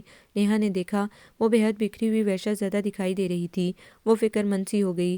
ہانیہ پلیز کچھ تو بولو، اور نہیں تو مجھے لعنت ملامت ہی کر لو کہ تمہارا راز نہیں رکھ پائی۔ وہ جیسے رو دی۔ ہانیہ نے پوزیشن بدلے بنا محض آنکھیں کھول کر بے تاثر انداز سے اسے دیکھا اور کتنے پل ایسے ہی دیکھتی رہی۔ تم نے جو کچھ کیا شاید صحیح کیا، میں ہی غلط تھی۔ اس کی آواز سرگوشی سے زیادہ بلند نہیں تھی۔ نیہا کو اس کی ذہنی حالت ابتر لگ رہی تھی۔ فکر مت کرو، میں بچ گئی ہوں۔ اس کے خوف کو آنکھوں سے پڑھ کر وہ تلخی سے ہنسی اور پھر آنکھیں بند کر لیں۔ رات تک وہ تیز بخار میں پھنک رہی تھی۔ اپنا سر ادھر ادھر مارتے ہوئے وہ مسلسل بے چینی سے معاذ سے شادی سے انکار کر رہی تھی۔ اماں پریشان ہو گئیں۔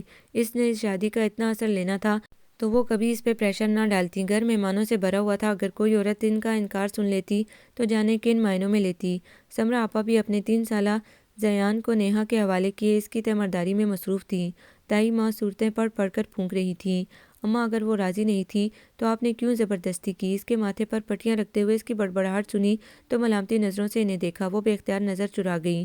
مہندی کا فنکشن اس کی بیماری کی وجہ سے نہیں کیا گیا۔ یہ کیا بے وقوفی تم نے شروع کی ہوئی ہے؟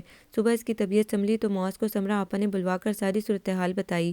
اب وہ اس کے سر پہ کھڑا اسے گھور رہا تھا۔ میں تمہارے قابل نہیں ہوں معاذ، پلیز یہ شادی رکوا دو، وہ منت سے بولی۔ اسٹاپ اٹ ہانیہ حیدر، وہ دھیمے سے غرایا۔ ہر معاملے میں تم اپنی منمانی کرتے ہو، کبھی کسی دوسرے کا احساس کیا ہے تم نے؟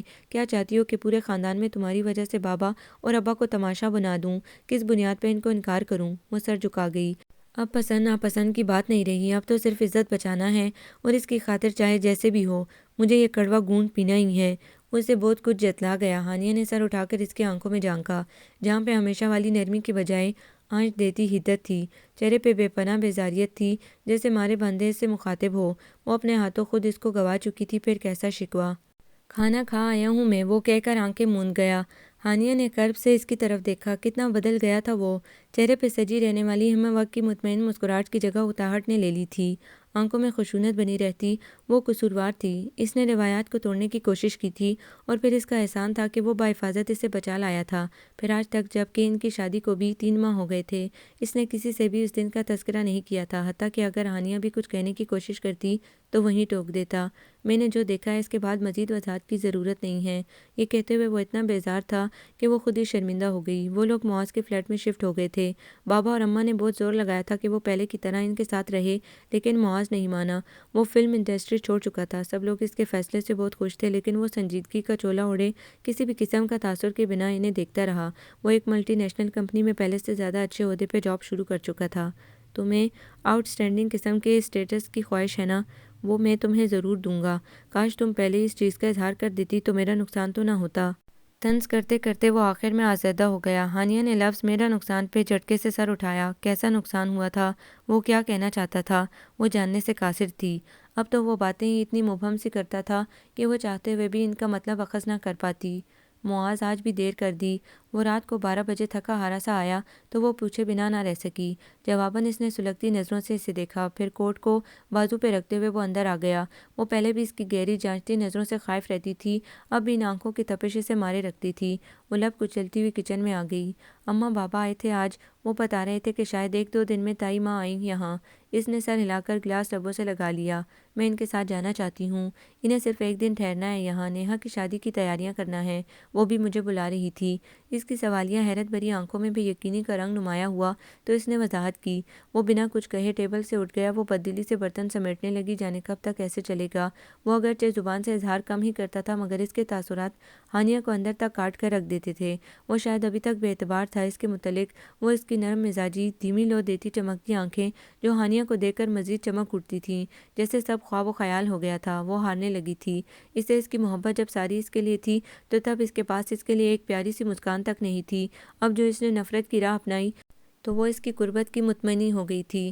یہ صرف ساتھ رہنے کی وجہ سے ہے، اور اس نے میری اور میرے ماں باپ کی عزت کی جو پاسداری کی ہے وہی وجہ ہے، ورنہ مجھے اس سے کوئی محبت نہیں ہے، وہ خود کو تسلی دیتی، مگر دل کا کوئی کونا ایسی کسی وضاحت پہ بالکل خاموش ہو جاتا اور اس کی بے چینی اور بڑھ جاتی۔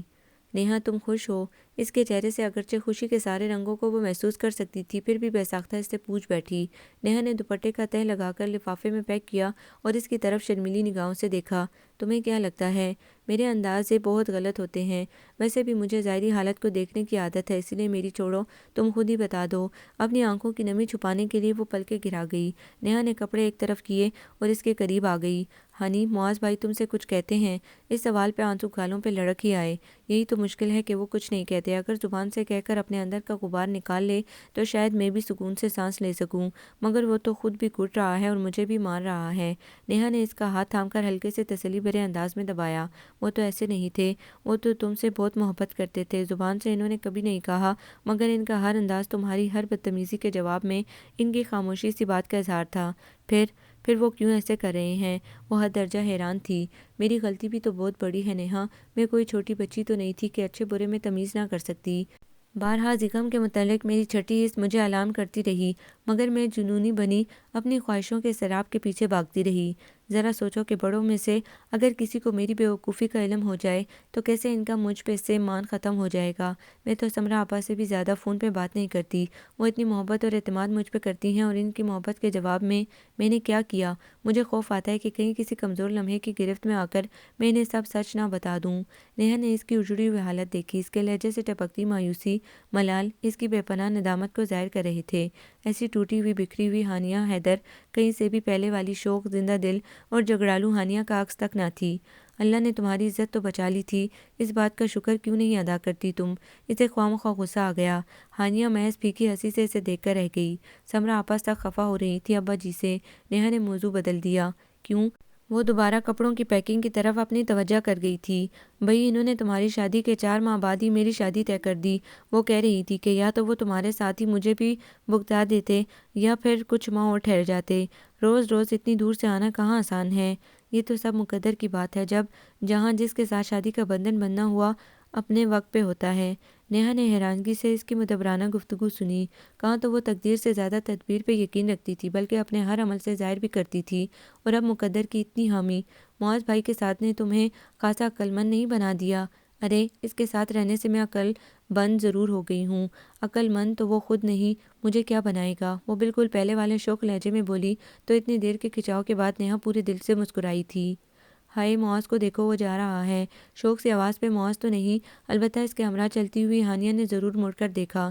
وہ لوگ آج شاپنگ کے لیے نکلے تھے اور یہ بھی تائی ماں اور تایا ابا کی ان کے ہاں آمد کی وجہ سے ممکن ہو سکی تھی۔ انہوں نے معاذ کو فون کر کر کے گھر بلوایا تھا، ورنہ وہ تو جاب کے بعد حسب معمول اپنے نئے بزنس کو ٹائم دے رہا تھا۔ فلم چھوڑنے کے بعد جو اماؤنٹ اس کے پاس جمع تھی، اس سے اس نے اپنے دوست کی مدد سے لیدر کا بزنس چھوٹے پیمانے پہ شروع کیا تھا، جس نے کافی ترقی کر لی تھی۔ بابا اور تایا ابا اس سے بہت خوش تھے کہ وہ سنجیدگی سے ایک صحیح لائن منتخب کر چکا تھا، لیکن ہانیہ کو وہ خود سے بہت دور محسوس ہو رہا تھا۔ اب بھی تایا ابا کے ڈانٹنے پہ برے سے منہ بناتا ہوا ساتھ آیا تھا۔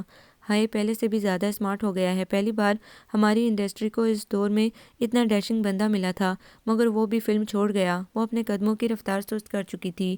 وہ لڑکی جس کا تکیہ کلام شاید ہائے ہی تھا، اب پھر سے خاصے دل گرفتہ انداز میں اپنی ہم عمر سے کہہ رہی تھی۔ ہانیہ کو بے ساختہ ہنسی آ گئی۔ آؤ آٹوگراف تو لے لیں۔ وہ اس سے آگے نکل چکی تھی۔ معاذ شاید ان کی پکار پر پلٹا تھا، ورنہ ہانیہ کی غیر موجودگی تو اس سے محسوس بھی نہیں ہوئی تھی۔ وہ رک کر وہیں سے دیکھنے لگی۔ کس قدر خوبصورت مسکراہٹ سے ان کے ساتھ بات کر رہا تھا۔ دھوپ کی تمازت سے سرخ ہوتا ہوا چہرہ ہر قسم کی مخصوص اکتاہٹ بیزاریت سے پاک تھا۔ آٹوگراف دینے کے بعد وہ متلاشی نظریں ادھر ادھر دوڑا رہا تھا۔ ہانیہ کا دل چاہا کہ وہ کہیں چھپ جائے اور وہ بچپن کی طرح جب اس کی تلاش میں ہلکان ہو جائے تو وہ کسی کونے سے برآمد ہو کر غرور سے اسے اس کی شکست کا احساس دلائے۔ بھولی بسری یاد نے آنکھوں میں مرچیں بھر دیں۔ تیزی سے پلکیں چپکتی ہوئی وہ اس کے پاس جا کھڑی ہو گئی۔ کہاں تھی تم؟ وہ بگڑے موڈ سے مخاطب تھا۔ تمہارے سامنے ہی کھڑی تھی، یہ اور بات ہے کہ اب تمہیں نظر نہیں آتی۔ وہ یہ اب صرف سوچ سکتی تھی، کہنے کی نہ جرأت تھی اور نہ ہی مقابل میں اب سننے کا ضبط رہا تھا۔ وہ اس کی خاموشی پہ مزید جھنجھلاتا ہوا بوتیک میں گھس گیا۔ پتہ نہیں کہاں سے اب اس میں اتنا غصہ، جھنجھلاہٹ اور طیش بھر گیا تھا کہ جو ہی ہانیہ سامنے آتی، خوش مزاجی اور نرمی اس کے لہجے سے فوراً رخصت ہو جاتی۔ وہ گہرا سانس لے کر اس کی تقلید میں اندر کی طرف بڑھ گئی۔ معاذ بھائی کمرے کی طرف جاتا ہوا وہ ٹھٹک گیا۔ نیہا لاؤنج میں کھڑی تھی۔ کیا بات ہے نیہا، تم ابھی تک سوئی کیوں نہیں گڑیا؟ اس کے لہجے میں حلاوت اور مٹھاس گھلی ہوئی تھی جو اس کی طبیعت کا خاصہ تھی۔ آج ہانیہ کا بخار بہت بڑھ گیا تھا، اسے دوائی دی، اب ٹھنڈے پانی کی پٹیاں رکھ کر ٹمپریچر کم کیا، اس میں دیر ہو گئی۔ وہ بے ساختہ چونکا، اگرچہ دوسرے پل نارمل ہو گیا تھا مگر وہ اس کے تاثرات دیکھ چکی تھی۔ اسے کب سے بخار ہے؟ سرسری انداز میں پوچھا۔ میں تو کل ہی آئی ہوں، تب تو ہلکا سا تھا۔ ماسی بانو بتا رہی تھی کہ وہ کافی دن سے یوں ہی سوچتی ہے، کھانا پینا بھی بہت کم کر دیا ہے اس نے۔ معاذ اس کی ٹٹولتی نظروں کو محسوس کر رہا تھا مگر چہرہ بے تاثر رکھ کر نظر پھیر گیا۔ احمد کب تک واپس آ رہا ہے کوئٹہ سے؟ بیتو کا سوال منہ سے پھسلا تھا۔ نیہا اس کے اضطراب کو چونکہ جان چکی تھی اس لیے اس بے محل سوال کو بھی پی گئی۔ پرسوں تک آئیں گے، میں ہانی کو اپنے ساتھ لے کر جاؤں گی۔ میری شادی کو 8 ماہ ہو گئے ہیں اور وہ ایک بار بھی میرے گھر نہیں آئی۔ وہ خفا سی بول رہی تھی۔ آپ کو تو میں نے کیا کہنا یا دعوت دینا ہے؟ اتنے بیزی ہو گئے ہیں، اتنے تو تب بھی نہیں تھے جب فلموں میں تھے۔ وہ شرمندہ سا ہو گیا، واقعی پچھلے 1 سال سے وہ بے حد مصروف ہو گیا تھا۔ ہر طرح کی شگفتگی، خوش مزاجی، پارٹیز میں جانا، سب کچھ تقریباً موقوف ہو گیا تھا۔ پیسہ کمانا اس کا جنون بن چکا تھا اور اس جنون میں وہ بہت سے رشتوں کو اگنور کرتا آ رہا تھا جن میں سر فہرست ہانیہ تھی۔ کیا کریں گے اتنا پیسہ اکٹھا کر کے؟ اتنا اچھا اسٹیٹس ہے آپ کا، پھر مزید ایڈورٹائزنگ ایجنسی کھولنے کی کیا وجہ؟ وہ شروع سے ہی دھیمے مزاج کا رہا تھا، اس لیے چھوٹے بڑے سبھی اسے کسی بھی معاملے میں باس پرس کر لیا کرتے تھے۔ اب بھی نیہا کے سوال پہ وہ دھیمے سے مسکرایا۔ کیمرے سے میری دوستی خاصی پرانی ہے، اگر اپنے شوق کو سامنے آ کر پورا نہیں کر سکتا تو کم از کم اپنی صلاحیتوں کا اس طرح استعمال تو کر سکتا ہوں نا، بس اس لیے فکر مت کرو، خود دوبارہ نہیں جوائن کروں گا۔ وہ اس کی تسلی پہ جھیم گئی۔ میرا یہ مطلب نہیں تھا، اس نے وضاحت دی۔ میں تو یہ کہہ رہی تھی کہ آپ صبح جاب کرتے ہیں، پھر دو بزنس شروع کیے ہوئے ہیں، کیوں خود کو مشین بنائے ہوئے ہیں؟ ساری عمر چچا جی کے پاس گزرا اور اب آپ کے پاس اتنا بھی وقت نہیں ہوتا کہ تسلی سے جا کر ان کا حال احوال ہی جان لیں۔ وہ منہ سے نہیں کہتے مگر ہم سب تو ان کے دکھ کو جانتے ہیں نا۔ انہوں نے زید بھائی سے بڑھ کر آپ کو چاہا ہے، اب آپ کا یہ بیگانہ رویہ، ایک دم سے شادی کے بعد گھر چھوڑ دینا، یہ سب کیا ہے؟ ابا اماں کو بھی آپ کی یہ بات پسند نہیں آئی، وہ مکمل سنجیدگی سے کہہ رہی تھی۔ وہ تھک کر گرنے کے انداز میں صوفے پہ بیٹھ گیا۔ وہ اسے کیا بتاتا کہ ساری عمر ہی طعنہ سننے کے بعد اب اس میں حوصلہ نہیں تھا کہ مزید ہانیہ کے منہ سے سنتا کہ وہ جو کچھ بھی ہے بابا کی وجہ سے ہے۔ اس میں کوئی شک نہیں تھا کہ بابا اور اماں نے اسے بے ریا محبت دی تھی، اس پہ بے پناہ محنت کی تھی، اس لیے نہیں کہ وہ بچپن سے ان کی بیٹی سے منسوب تھا بلکہ اس کے تعلیم مکمل کرنے کے بعد بابا نے، حتیٰ کہ اماں نے بھی کہا تھا کہ اگر وہ کسی اور کو پسند کرتا ہے تو وہ بخوشی اس کی شادی کروا دیں گے۔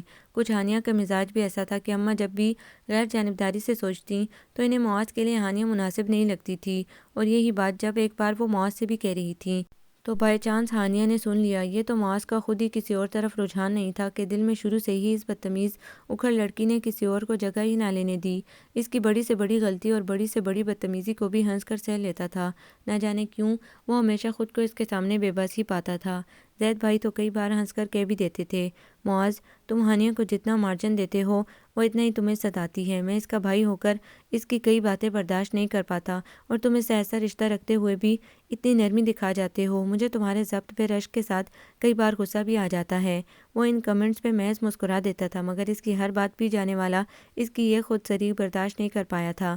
زندگی میں پہلی بار اسے ہانیہ پہ بے حد غصہ آیا تھا جو اس کی شرمندہ صورت اور مفاہمتی رویے کے باوجود کم نہیں ہوا تھا۔ وہ اسے اتنا میٹیریلسٹک مائنڈ نہیں سمجھتا تھا کہ دولت کی ہوس میں وہ بہت سے رشتوں کو چھوڑنے تک سے گریز نہ کرتی، مگر جو کچھ اس نے کرنا چاہا اس نے معاذ کا مان توڑ کر رکھ دیا، اس کی محبت کو بے اعتباری، طیش اور گریز کی منو مٹی تلے دبا دیا تھا۔ وہ اس سے لاپرواہ ہوتا چلا گیا تھا۔ وہ جانتا تھا کہ اس نے ابا کے ساتھ بابا کو بھی بہت دکھ دیا تھا۔ بابا نے گھر چھوڑنے پہ اس سے کچھ نہیں کہا تھا مگر ان کی آنکھوں کی بے چینی، اس کو روکنے کی خواہش کو دم توڑتے ہوئے وہ دیکھ چکا تھا۔ ابا کو بھی اس کی یہ حرکت بہت بری لگی تھی مگر وہ اس بار واقعی مجبور تھا۔ ہمیشہ سے اس لڑکی کو خوش دیکھنے کی چاہ میں وہ اپنے دل کو مارتا ہوا آیا تھا، اسے ہر طرح کی رعایت دیتا رہا تھا، لیکن اس بار کی اس کی رعایت نے اس کے ارد گرد کے لوگوں کو بھی دکھی کر دیا تھا۔ وہ سب کا رنج سمجھتا تھا مگر یہ بھی جانتا تھا کہ اگر وہ بابا کے پاس رہتا تو ہانیہ کے ساتھ اس کے تعلقات کو دیکھ کر وہ اور بھی زیادہ ملول ہو جاتے۔ نیہا شروع دن سے ان دونوں کی مفاہمت کروانے کی کوششوں میں تھی کیونکہ صرف وہی واحد فرد تھی جو ان کے مابین کشیدگی اور اس کی وجہ سے بھی واقف تھی۔ بھائی آپ سن رہے ہیں جو میں نے کہا؟ نیہا کی جلائی آواز پہ وہ چونکا۔ وہ اس کی بے توجہی محسوس کر کے خفا ہو چکی تھی۔ وہ گہرا سانس لے کر اس کی طرف متوجہ ہوا۔ میں نے سن لیا ہے گڑیا، تم 1 ہفتہ تو کیا پورے مہینے کے لیے بھی لے جانا چاہو ہانیہ کو تو مجھے کوئی اعتراض نہیں ہوگا۔ ریلی؟ اس کی آنکھوں میں حیرت در آئی تو وہ ایک بار پھر شرمندہ سا ہو گیا۔ اس نے محض سر ہلا کر وہاں سے اٹھایا۔ ہانیہ کا ٹمپریچر چیک کر لیجیے گا، میں آپ کا کھانا کمرے میں ہی بھجوا دوں گی۔ پیچھے سے نیہا نے تاکید کی۔ اس نے بنا کوئی جواب دیے اندر قدم رکھا۔ سامنے ہی بیڈ پہ اتنی گرمی میں بنا پنکھے کے وہ بے سدھ پڑی تھی۔ وہ رک کر خاموشی سے اسے دیکھے گیا، جس کا چہرہ بخار کی شدت سے سرخ تھا۔ اس کی نظریں بھٹک کر اس کے بالوں پہ رک گئیں، جن کی لمبائی پچھلے کچھ عرصے سے کافی بڑھ گئی تھی۔ پہلے وہ کٹنگ کروا کے رکھتی تھی، مگر شادی کے بعد سے اس نے کروانا چھوڑ دی تھی۔ معاذ کو اس کے لمبے بال دیکھنے کی خواہش کافی عرصے سے تھی، لیکن وہاں اس کی پسند ناپسند کی کس کو پرواہ ہوتی تھی، اور اب وہ آہستہ آہستہ شعوری طور پہ یا پھر لاشعوری اس کی پسند کے سانچے میں ڈل گئی تھی۔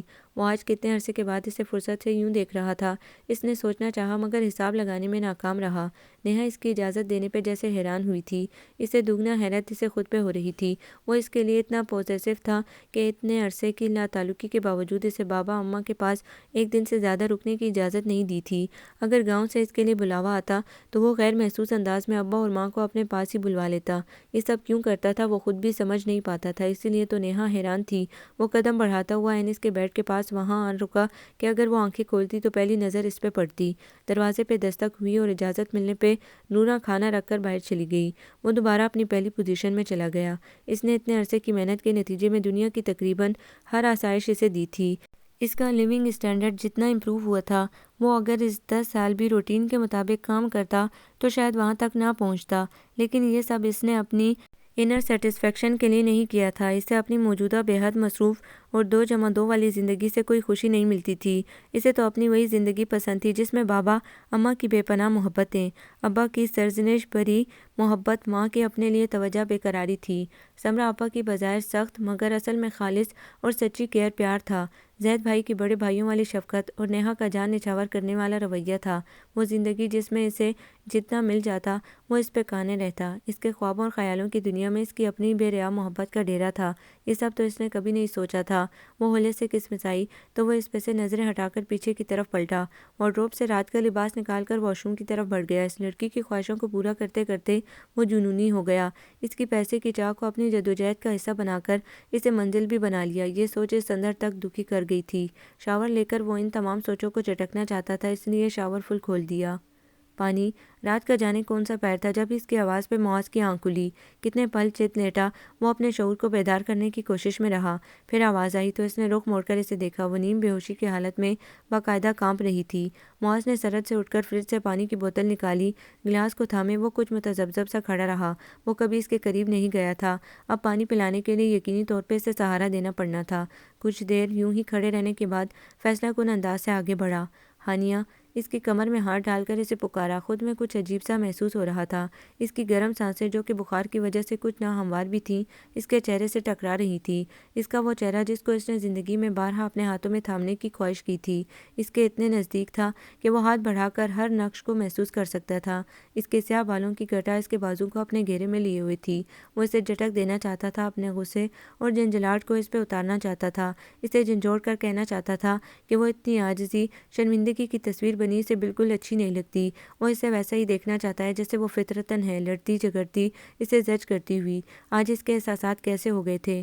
دل بالکل پہلے والے انداز میں دھڑک رہا تھا۔ اتنے عرصے کی نفرت تہش جانے کہاں چلا گیا تھا؟ اب تو صرف یہ احساس تھا کہ وہ خوبصورت، مدہوش کن، دلربا صورت اس کی ہے اور اس کے اتنے نزدیک ہے کہ وہ چھو کر اس کی موجودگی کو محسوس کر سکتا ہے۔ اسے پتہ ہی نہیں چلا کہ کتنی دیر تک محویت سے وہ اسی پوزیشن میں لیے اسے دیکھتا رہا تھا۔ وہ تو جب اس کا سر ڈھلک کر اس کے سینے سے آ لگا تو وہ چونکا۔ یہ میری ہے۔ یہ احساس پچھلے عرصے کی تمام بیزاریوں کو مٹا کر اسے خوشگواریت میں مبتلا کر گیا۔ نہایت آہستگی سے گلاس کو دوسرے ہاتھ سے سائڈ ٹیبل پر رکھ کر وہ اسے اپنی پناہوں میں چھپا گیا۔ اس کا نرم گرم وجود اس میں سمٹ گیا تھا۔ میں بنا تمہاری خوشی اور رضامندی کے آگے نہیں بڑھوں گا۔ اس کے بالوں پہ اپنے لب رکھتے ہوئے اس نے سرگوشی کی تھی۔ آپا، وہ فون پہ سسک اٹھی تو سمرا آپا پریشان ہو گئی۔ کیا ہوا ہانی؟ سب ٹھیک تو ہے نا؟ معاذ کہاں ہے اور تم کیوں رو رہی ہو؟ انجانے خدشوں کے تحت وہ سوال پہ سوال کیے گئیں۔ جواباً اس نے روتے ہوئے معاذ کی بے اتنائی، اپنی شادی سے پہلے کی بے وقوفی کا اعتراف اور اس کے نتیجے میں معاذ کا رویہ سب دہرا دیا۔ وہ ان سے کچھ نہیں چھپا سکتی تھی۔ اتنے عرصے کا بوجھ کسی پہ تو اتارنا تھا۔ نیہا جانتی تھی سب کچھ، مگر وہ بھی کچھ نہیں کر پائی تھی۔ حتیٰ کہ جب اس نے کل اپنے ساتھی سے لے جانا چاہا تو معاذ نے صفا چٹ انکار کر دیا۔ وہ معاذ سے سخت خفا ہو کر گئی تھی، مگر وہ ہو کیئرز کا سمبل بنا آفس چلا گیا۔ وہ ہانیہ کی خاموشی پہ بھی ناراض تھی۔ تم خود ہی پتیورتا کا رول نبھانے کے چکر میں ہو۔ اچھے بھلے کل تک راضی تھے، رات میں ہی جانے کہاں سے انکار کا بھوت سر پہ سوار ہو گیا۔ اسے گھور کر وہ کپڑے بیگ میں ٹھونستے ہوئے بڑبڑا رہی تھی، تم اتنی انکساری کیوں دکھا رہی ہو؟ جتنا تم خود کو ان کے سامنے قصوروار شرمندہ ظاہر کرو گی وہ اتنا ہی اکڑیں گے۔ ہماری دوستی کا پہلا اصول ایک دوسرے کا ساتھ دینا تھا۔ بھائی کے انکار پہ تم خاموش رہی، میں لڑ رہی تھی ان سے، اور تم بجائے میرا ساتھ دینے کے صرف دیکھ رہی تھی۔ وہ روحانسی ہو کر بولے گئی، جتنا تم ان کے سامنے رہو گی انہیں تمہاری ضرورت کا احساس نہیں ہوگا۔ جو چیز آسانی سے مل جائے اس کی قدر یہ مرد لوگ نہیں کرتے۔ Why don't you understand? تم تو مجھے سمجھاتی تھی، آج تمہیں کیا ہو گیا ہے؟ معاذ بھائی تمہیں کہیں ایک رات سے زیادہ نہیں گزارنے دیتے۔ تم ان کی شکل دیکھ کر بولتی ہو کہ کیا بات انہیں اچھی لگتی ہے اور کون سی بات پہ ان کے چہرے پہ شکن آ جاتی ہے۔ یہ وہی معاذ ارسلان ہے جسے تم ازلی دشمن گردانتی تھی، جس کی ضد میں چلنا تمہاری عادت تھی۔ میں تمہیں تمہارے شوہر کے خلاف نہیں کر رہی، مگر میں یہ ضرور چاہتی ہوں کہ انہیں تمہاری اہمیت کا احساس ہو جائے۔ وہ جان لیں کہ جو کچھ تم نے کیا تھا وہ سب نادانی تھی۔ اس کے رد عمل میں جو کچھ وہ کر رہے ہیں وہ ظلم اور زیادتی ہے۔ وہ سانس لینے کو رکی، لیکن اس کے ٹھوس انداز کو دیکھ کر مزید بولنے کا ارادہ ترک کر دیا اور یوں ہی ناراض سی چلی گئی۔ اب شام میں آپا کا فون آیا تو وہ ساری اندرونی خلش اور اپنا دکھ انہیں بتا گئی۔ کتنے لمحے خاموش سے بیچ میں آ گئے۔ وہ کچھ شرمندہ سی نادم خاموش تھی اور آپا صرف شوق کی حالت میں تھی۔ تم لوگ اتنا کچھ مجھ سے چھپا لوگے، مجھے یقین نہیں آ رہا۔ ان کا مان اسے پھر نادم کر گیا۔ بہرحال اگر تم نے بیوقوفی کی تھی تو اس نے بھی عقل مندی کا ثبوت نہیں دیا۔ احمق شخص۔ ان کے لہجے سے غصہ ظاہر ہونے لگا۔ سب کو پریشان کر کے خود بھی بولایا سا پھر رہا ہے۔ میں تو نیہا کی شادی پہ ہی کھٹک گئی تھی، مگر زید نے مجھے جھڑک دیا کہ میں ہمیشہ شک کرتی ہوں، اس لیے میں خاموش ہو گئی۔ اور تم جو باتیں آج بتا رہی ہو پہلے نہیں بتا سکتی تھی۔ ان کی توپوں کا رخ اس کی طرف مڑ گیا۔ وہ کیا کہتی خاموشی سے سنے گئی۔ اسے ٹھیک ٹھاک ڈانٹ کر معاذ پہ غائبانہ اپنا غصے کا اظہار کر کے بنا کوئی تسلی بخش جواب دیے انہوں نے فون بند کر دیا۔ اسے رونا آنے لگا۔ صرف آپا ہی واحد سہارا تھی جو اس کی مدد کر سکتی تھی، لیکن وہ بھی صاف ہری جھنڈی دکھا گئیں۔ انہیں گزرتے بے کیف دنوں میں ماہ رمضان کی آمد کسی خوشگوار جھونکے سے کم نہیں تھی، اور ساتھ ہی زید بھائی اور سمرہ آپا کی ہمیشہ کے لیے پاکستان آمد انہیں بے پناہ مسرتوں میں مبتلا کر گئی۔ سب لوگ ان کے فیصلے سے بہت خوش تھے۔ بس بہت رہ لیا، میں تو کب سے کہہ رہی تھی کہ واپس چلیں، اپنا ملک اپنا ہی ہوتا ہے۔ میں تو بہت اداس تھی۔ اب جو 9/11 کے بعد ان ممالک میں پاکستانیوں کے ساتھ جو سلوک ہو رہا ہے وہ ناقابل برداشت ہے۔ شکر ہے انہیں بھی خود احساس ہوا۔ پھر بابا اور اماں کے تنہا ہو جانے کا خیال بھی بہت تھا۔ سمرہ آپا چمکتے چہرے سمیت سب کے درمیان بیٹھی کہہ رہی تھیں۔ اماں بھی آج ساری پسماردگی اور بیماری بلائے کچن میں افطاری میں مصروف تھیں۔ ہانیہ نے ان کا ہاتھ بٹاتے ہوئے ان کی خوشی کو دل سے محسوس کیا اور اللہ سے ان کی دائمی خوشی کی دعا کی۔ بابا بھی پھر سے جیسے جوان ہو گئے تھے۔ تایا ابا نے تو ہنستے ہوئے یہ کہہ دیا، زید تمہارا باپ تو آج سارا بڑھاپا کہیں بھول کر آ گیا ہے۔ ان کی بات پہ سب ہنس دیے۔ وہ بے حد فکر مندی سے اس کی طرف دیکھ رہا تھا۔ آج اس کے بخار کو تیسرا دن تھا جس میں کسی قسم کی کوئی کمی نہیں ہوئی تھی۔ اسے آفس کی طرف سے ایک ہفتے کے لیے اسلام آباد کورس پہ آنا پڑا۔ سمرہ آپا نے زبردستی ہانیہ کو بھی ساتھ بھیج دیا۔ چپ کرو تم، ہانیہ نے احتجاج کرنا چاہا تو انہوں نے اسے ڈانٹ دیا۔ معاذ نے ہانیہ کی درگت بنتے دیکھ کر کچھ کہنے کا ارادہ ملتوی کر دیا۔ اماں بتا رہی تھی کہ شادی کے بعد تم لوگ کہیں گھومنے کے لیے نہیں گئے، اسی بہانے تھوڑی سی تفریح بھی ہو جائے گی اور دماغ بھی کچھ ٹھکانے آ جائیں گے۔ آپا اب نرمی سے کہہ رہی تھی۔ ان کی بات پہ فائل رکھتے ہوئے وہ چونک کر انہیں دیکھنے لگا، جن کے چہرے کے تاثرات جتا رہے تھے کہ وہ بہت کچھ جان چکی ہیں، مگر منہ سے انہوں نے کچھ نہیں کہا تھا۔ آپا رمضان کا ماہ تو گھر پہ ہی گزار کر سکون ملتا ہے، پھر کبھی چلے جائیں گے۔ ہانیہ نے ایک اور کوشش کی مگر ناکامی ملی۔ اماں اور بابا نے بھی ان کے اکٹھے جانے کو سراہا تھا۔ بابا میں وہاں آفس ورک کے سلسلے میں جا رہا ہوں، کہاں گھما سکوں گا اسے؟ بابا کو اپنا نقطہ نظر یہ بتایا تو وہ لاپرواہی سے بولے، یار فکر کیوں کرتے ہو؟ ہانیہ خود ہی سیر کے لیے نکل جایا کرے گی، پتہ تو ہے کتنی شوقین ہے سیر سپاٹے اور ہلے گلے کی۔ ابھی ہی کچھ خاموش رہنے لگی ہے۔ فضا کی تبدیلی شاید اچھی اثر ڈالے، شگفتگی سے کہتے ہوئے آخر میں خود کلامی کے انداز میں دھیمے پن سے کہا۔ معاذ بے اختیار نظر چرا گیا، اور اب انہیں یہاں آئے تیسرا دن تھا اور وہ اسی طرح بخار سے بے سدھ تھی۔ اب نہ تو وہ واپس جا سکتا تھا جب تک کورس مکمل نہ ہو جاتا، اور نہ ہی اس کے پاس مستقل تیمارداری کے لیے بیٹھ سکتا تھا۔ ان کو کافی عرصے سے بخار کی شکایت ہے، کیا پہلے بھی بیمار رہی ہیں یہ؟ ڈاکٹر کی کھوجتی نظروں سے وہ کچھ گڑبڑا سا گیا۔ جی ایک بار پہلے بھی بیمار ہوئی تھی۔ کب کی بات ہے؟ 1 ماہ پہلے، اس نے سوچ کر جواب دیا۔ اوکے، آپ انہیں یہ میڈیسن دیں، صبح تک ٹھیک ہو جاتا ہے تو ویل اینڈ گڈ، ادروائز آپ کو ان کے ٹیسٹ کروانا پڑیں گے اور ہاسپٹل ایڈمٹ کرنا پڑے گا انہیں، ڈاکٹر کہہ کر چلتا بنا تو وہ کچھ تشویش اور جھنجھلاہٹ سے اسے دیکھے گیا۔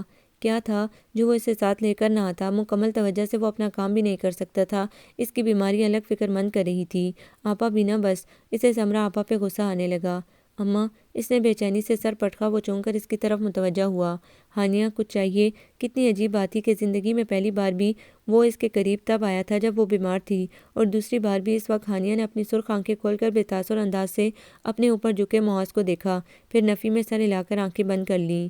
ہانیہ، کچھ لوگ ہی کھانے میں۔ وہ دیکھ رہا تھا کہ پہلے سے بہت کمزور ہو گئی ہے۔ آپا اور اماں نے اس کے سامنے کئی بار اسے ٹوکا تھا کہ وہ روزہ نہ رکھے، لیکن وہ نہیں مانی تھی۔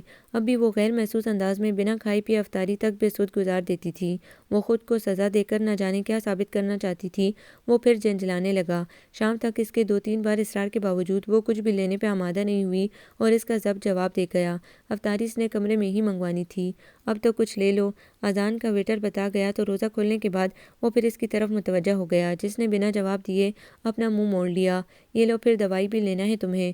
اپنے معمول کے موڈ کے برعکس وہ خاصی نرمی سے جوس کا گلاس اس کی طرف بڑھاتے ہوئے کہہ رہا تھا، مجھے کچھ بھی نہیں کھانا، میں ٹھیک ہوں، آپ مجھے واپس بھجوا دیں۔ قدرے بھاری آواز میں اس کے بڑھائے ہوئے گلاس کو نظر انداز کر کے وہ بولی۔ معاذ کا غصہ، جو کہ اب اس کی عادت بنتا جا رہا تھا، پھر سے اُدایا۔ کیوں؟ تیکھے چتونوں سے اسے گورا اور گلاس سائڈ پہ رکھ دیا تاکہ میرے ظلم کی داستان اور عملی نمونہ انہیں دکھا سکو۔ جواباً اس نے محض خاموش نظروں سے اسے دیکھا۔ وہ بھی اس کی طرف دیکھ رہا تھا۔ نظروں کا تصادم ہوا۔ ایک کی آنکھوں میں شکوہ، دکھ اور بہت سا رونے کی خواہش مچل رہی تھی، اور دوسرے کی آنکھوں میں بے تحاشا غصہ، جھنجھلاہٹ تھی۔ کیا عذاب ہے؟ مرنا ہے تو ایسے ہی مرو، میرے گلے کیوں پڑنا چاہتی ہو؟ اس کی خاموشی پہ وہ تلخ ہو گیا۔ اتنے دنوں کی بے چینی، اضطراب اور اندرونی خلفشار کو باہر نکلنے کا بہانہ چاہیے تھا۔ پچھلے کچھ عرصے سے اس کے مزاج کی تلخی کئی بار ہانیہ کو یوں ہی ہرٹ کرتی تھی۔ اس نے دکھتے سر سے نڈال ہو کر آنکھیں موند لیں، مگر گالوں پہ پھیلتی نمی بڑھنے لگی تو حلق بے حد خشک ہو گیا۔ اس لیے بمشکل بیڈ کی بیک سے ٹیک لگا کر گلاس لبوں سے لگا لیا۔ وہ اندر کا غبار نکال کر بیڈ سے کافی فاصلے پہ پڑے صوفے پہ بیٹھا فائلز دیکھ رہا تھا۔ گائے بگائے سامنے چلتے ٹی وی پہ بھی نظر ڈال لیتا تھا۔ کون کہہ سکتا ہے کہ یہ شخص کبھی بے حد نرم خو اور رحم دل تھا۔ آنسو نے ایک بار پھر دہلیز عبور کر لی۔ 3-4 گھونٹ لے کر گلاس ایک طرف رکھ دیا۔ کاش وہ اسے بتا سکتی کہ وہ اپنی پچھلی غلطیوں پہ کس قدر نادم ہے۔ کاش وہ جان لیتا کہ ہانیہ مکمل طور پہ معاذ کے رنگ میں رنگتی جا رہی ہے۔ وہ جو کہتی تھی کہ مر جائے گی مگر کبھی معاذ کو ایسی زندگی میں شامل نہیں کرے گی، اب کیسے وہ اپنی خیالات سے نظریں چرائے دل کی نئی لے کو سنتی تھی۔ وہ اسے بتانا چاہتی تھی کہ اسے دولت کی آسائشوں کی بالکل بھی چاہ نہیں ہے۔ وہ پہلی والی نادان، شان و شوکت اور دولت کی چمک پہ مر مٹنے والی ہانیہ اب ہر شے سے بے نیاز صرف اس کی نرم مسکراہٹ اور پیار بھری نظر کی متمنی ہے۔ مگر وہ اسے یہ سب بتاتی بھی تو کیسے؟ وہ تو اس کی کوئی بات نہیں سنتا تھا۔ اس نے اسے نہ ڈانٹا تھا اور نہ ہی سرزنش کی تھی۔ کاش وہ اسے جھڑک لیتا، اسے مار لیتا، مگر اتنا بے اعتبار تو نہ کرتا۔ ٹھیک ہے، ایک بار اسے سمجھانا چاہا تھا، لیکن کم عقلی کی بنا پہ اور کچھ اپنے اوپر حد سے زیادہ ظلم کی وجہ سے وہ اس کا مذاق اڑا گئی تھی۔ لیکن وہ یہ بھی تو دیکھتا کہ ٹھوکر نے اسے کتنا بدل کر رکھ دیا ہے۔ آخر وہ اس کی خطاؤں کو ہی کیوں دیکھتا ہے؟ یہ کیوں نہیں جان لیتا کہ انسان ایک بار غلطی کرتا ہے تو دوبارہ کبھی اسے دہراتا نہیں ہے؟ اسے اپنے چہرے سے آگ کی لپٹیں سی نکلتی محسوس ہو رہی تھیں۔ سر الگ درد کے مارے پھٹے جا رہا تھا۔ پچھلے 3-4 ماہ سے وہ بے حد کمزوری محسوس کر رہی تھی۔ پہلے بھی مناسب وقت پہ دوائی نہ لینے کی وجہ سے اس کا بخار بگڑ گیا تھا، اب پھر ایسا ہی حال تھا۔ مگر اب اس نے اپنی پرواہ کرنا چھوڑ دی تھی، بلکہ زندگی کی خواہش اس میں سے ختم ہونے لگی تھی۔ وہ جو کسی نے کہا تھا کہ آپ کو محبت کا کئی بار اس وقت احساس ہوتا ہے جب جدائی کے لمحے درمیان میں آ پہنچتے ہیں، تو اس کے ساتھ بھی کچھ ایسا ہی ہوا تھا۔ وہ پاس تھا تو وہ اسے دھتکارتی رہی، اور جب وہ دور ہوا تو وہ اس کی طرف ملتفت ہونے لگی۔ لیکن اب اس کے پاس اس کے لیے نہ تو وقت تھا اور نہ ہی اس کی زندگی میں ہانیہ کی ضرورت باقی رہی تھی۔ کتنا سنگ دل اور کٹھور ہو گیا تھا۔ اس کے سنجیدہ دلکش چہرے پہ جمی نظریں ایک بار پھر دھندلانے لگی تھیں۔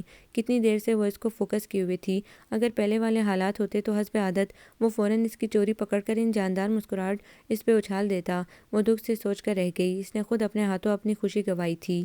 زیغم مراد، یہ نام اس کے لیے ایسا ناسور بن چکا تھا جس سے باوجود چاہنے کے وہ چھٹکارا نہیں پا سکتی تھی، اور شاید باقی ساری عمر بھی اپنے ہمسفر کی آنکھوں میں اس نام کا شک اور اپنی ذات پہ بے اعتباری کا رنگ اسے دیکھنا تھا۔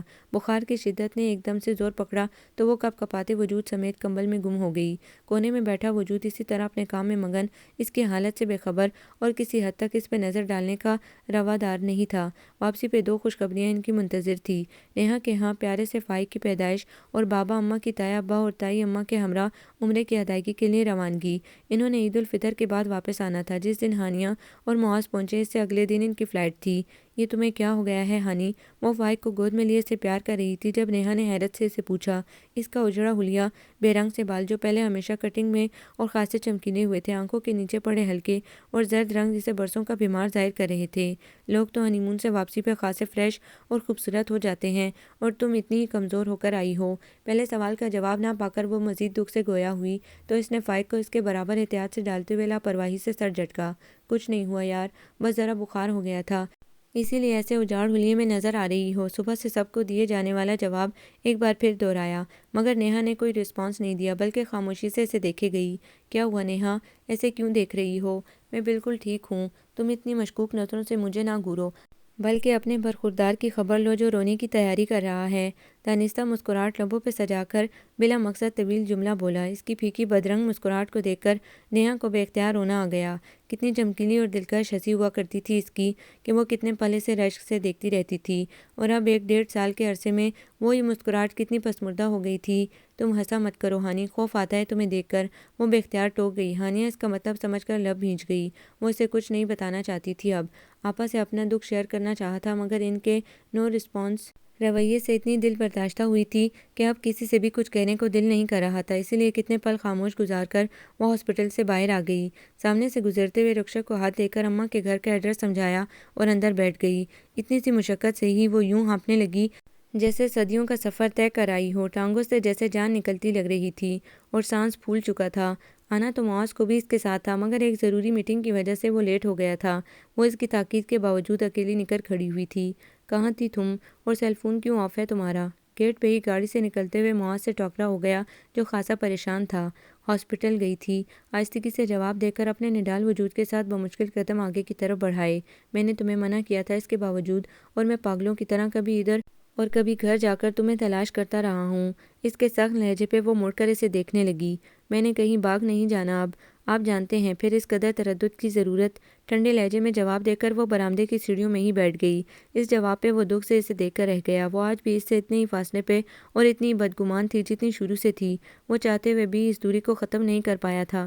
وہ اس کے لیے بہت کھلے دل کا مالک تھا، اس کی ہر خطا کو وہ آخری حد تک معاف کرنے کا حوصلہ رکھتا تھا، مگر جہاں پہ وہ اس کی بے اتنائی اور اگنورنس دیکھتا وہیں سے اس کا مزاج گرم ہونے لگتا تھا۔ تم میری بیوی ہو ہانیہ، اس لیے میرا نہیں خیال کہ مجھے تردد کی وجہ بیان کرنی چاہیے۔ مجھے انفارم کر کے جانا تمہارا فرض ہے، چاہے تم مانو یا نہ مانو۔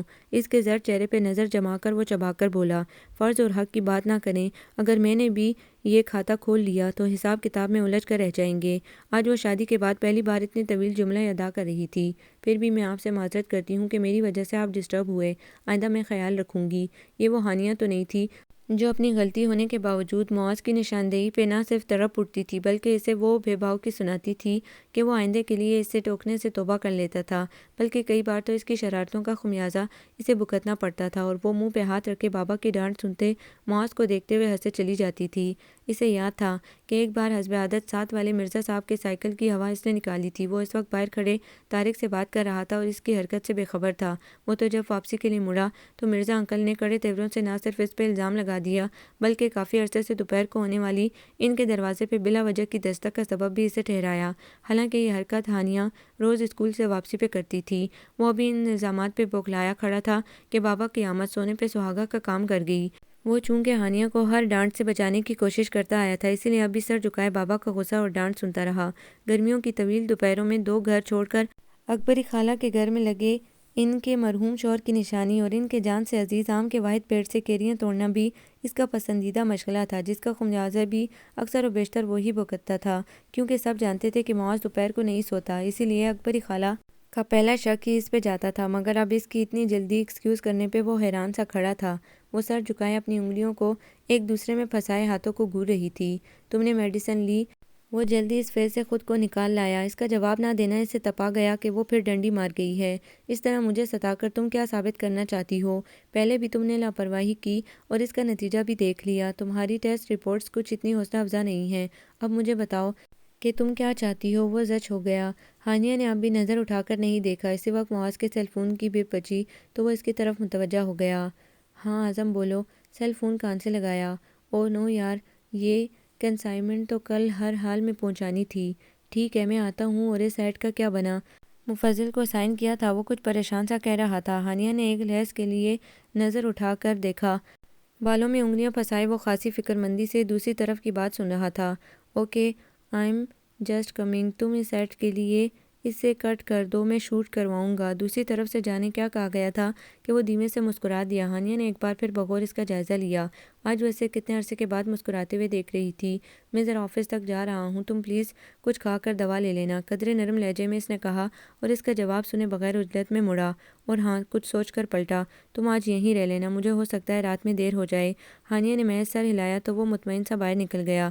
وہ کافی دیر تک خالی ذہنی سے وہاں بیٹھی رہی، پھر اماں کی پکار پہ اٹھ کر اندر آ گئی۔ سمرا آپا پیکنگ کر رہی تھی۔ تایا ابا یہاں تھے جبکہ تائی ماں ہاسپٹل میں نیہا کے پاس تھیں جسے کل ڈسچارج ہو کر آنا تھا۔ معاذ کہاں ہے؟ سمرا آپا نے اس سے پوچھا۔ آفس گئے ہیں، شاید رات میں نہ آ سکیں، اس لیے آج یہیں رکوں گی، آپا کو جواب دے کر دوسرا جملہ اماں سے کہا۔ چلو اچھا ہے، تم تو شادی کے بعد ایک رات بھی میرے پاس نہیں ٹھہری، میں بھی چاہ رہی تھی کہ آج تم میرے پاس رکو۔ اماں بھی مطمئن ہو گئی۔ وہ اٹھ کر آپا کے ساتھ بابا کے کپڑے سوٹ کیس میں رکھوانے لگیں۔ معاذ بھائی، یہ سب کیا درا آپ کا ہے؟ آپ سے کس نے کہا تھا کہ خود کو کاموں میں اتنا الجھا لیں کہ اس سے بے خبر ہو جائیں؟ نیہا خوب دل کی بڑاس نکال رہی تھی۔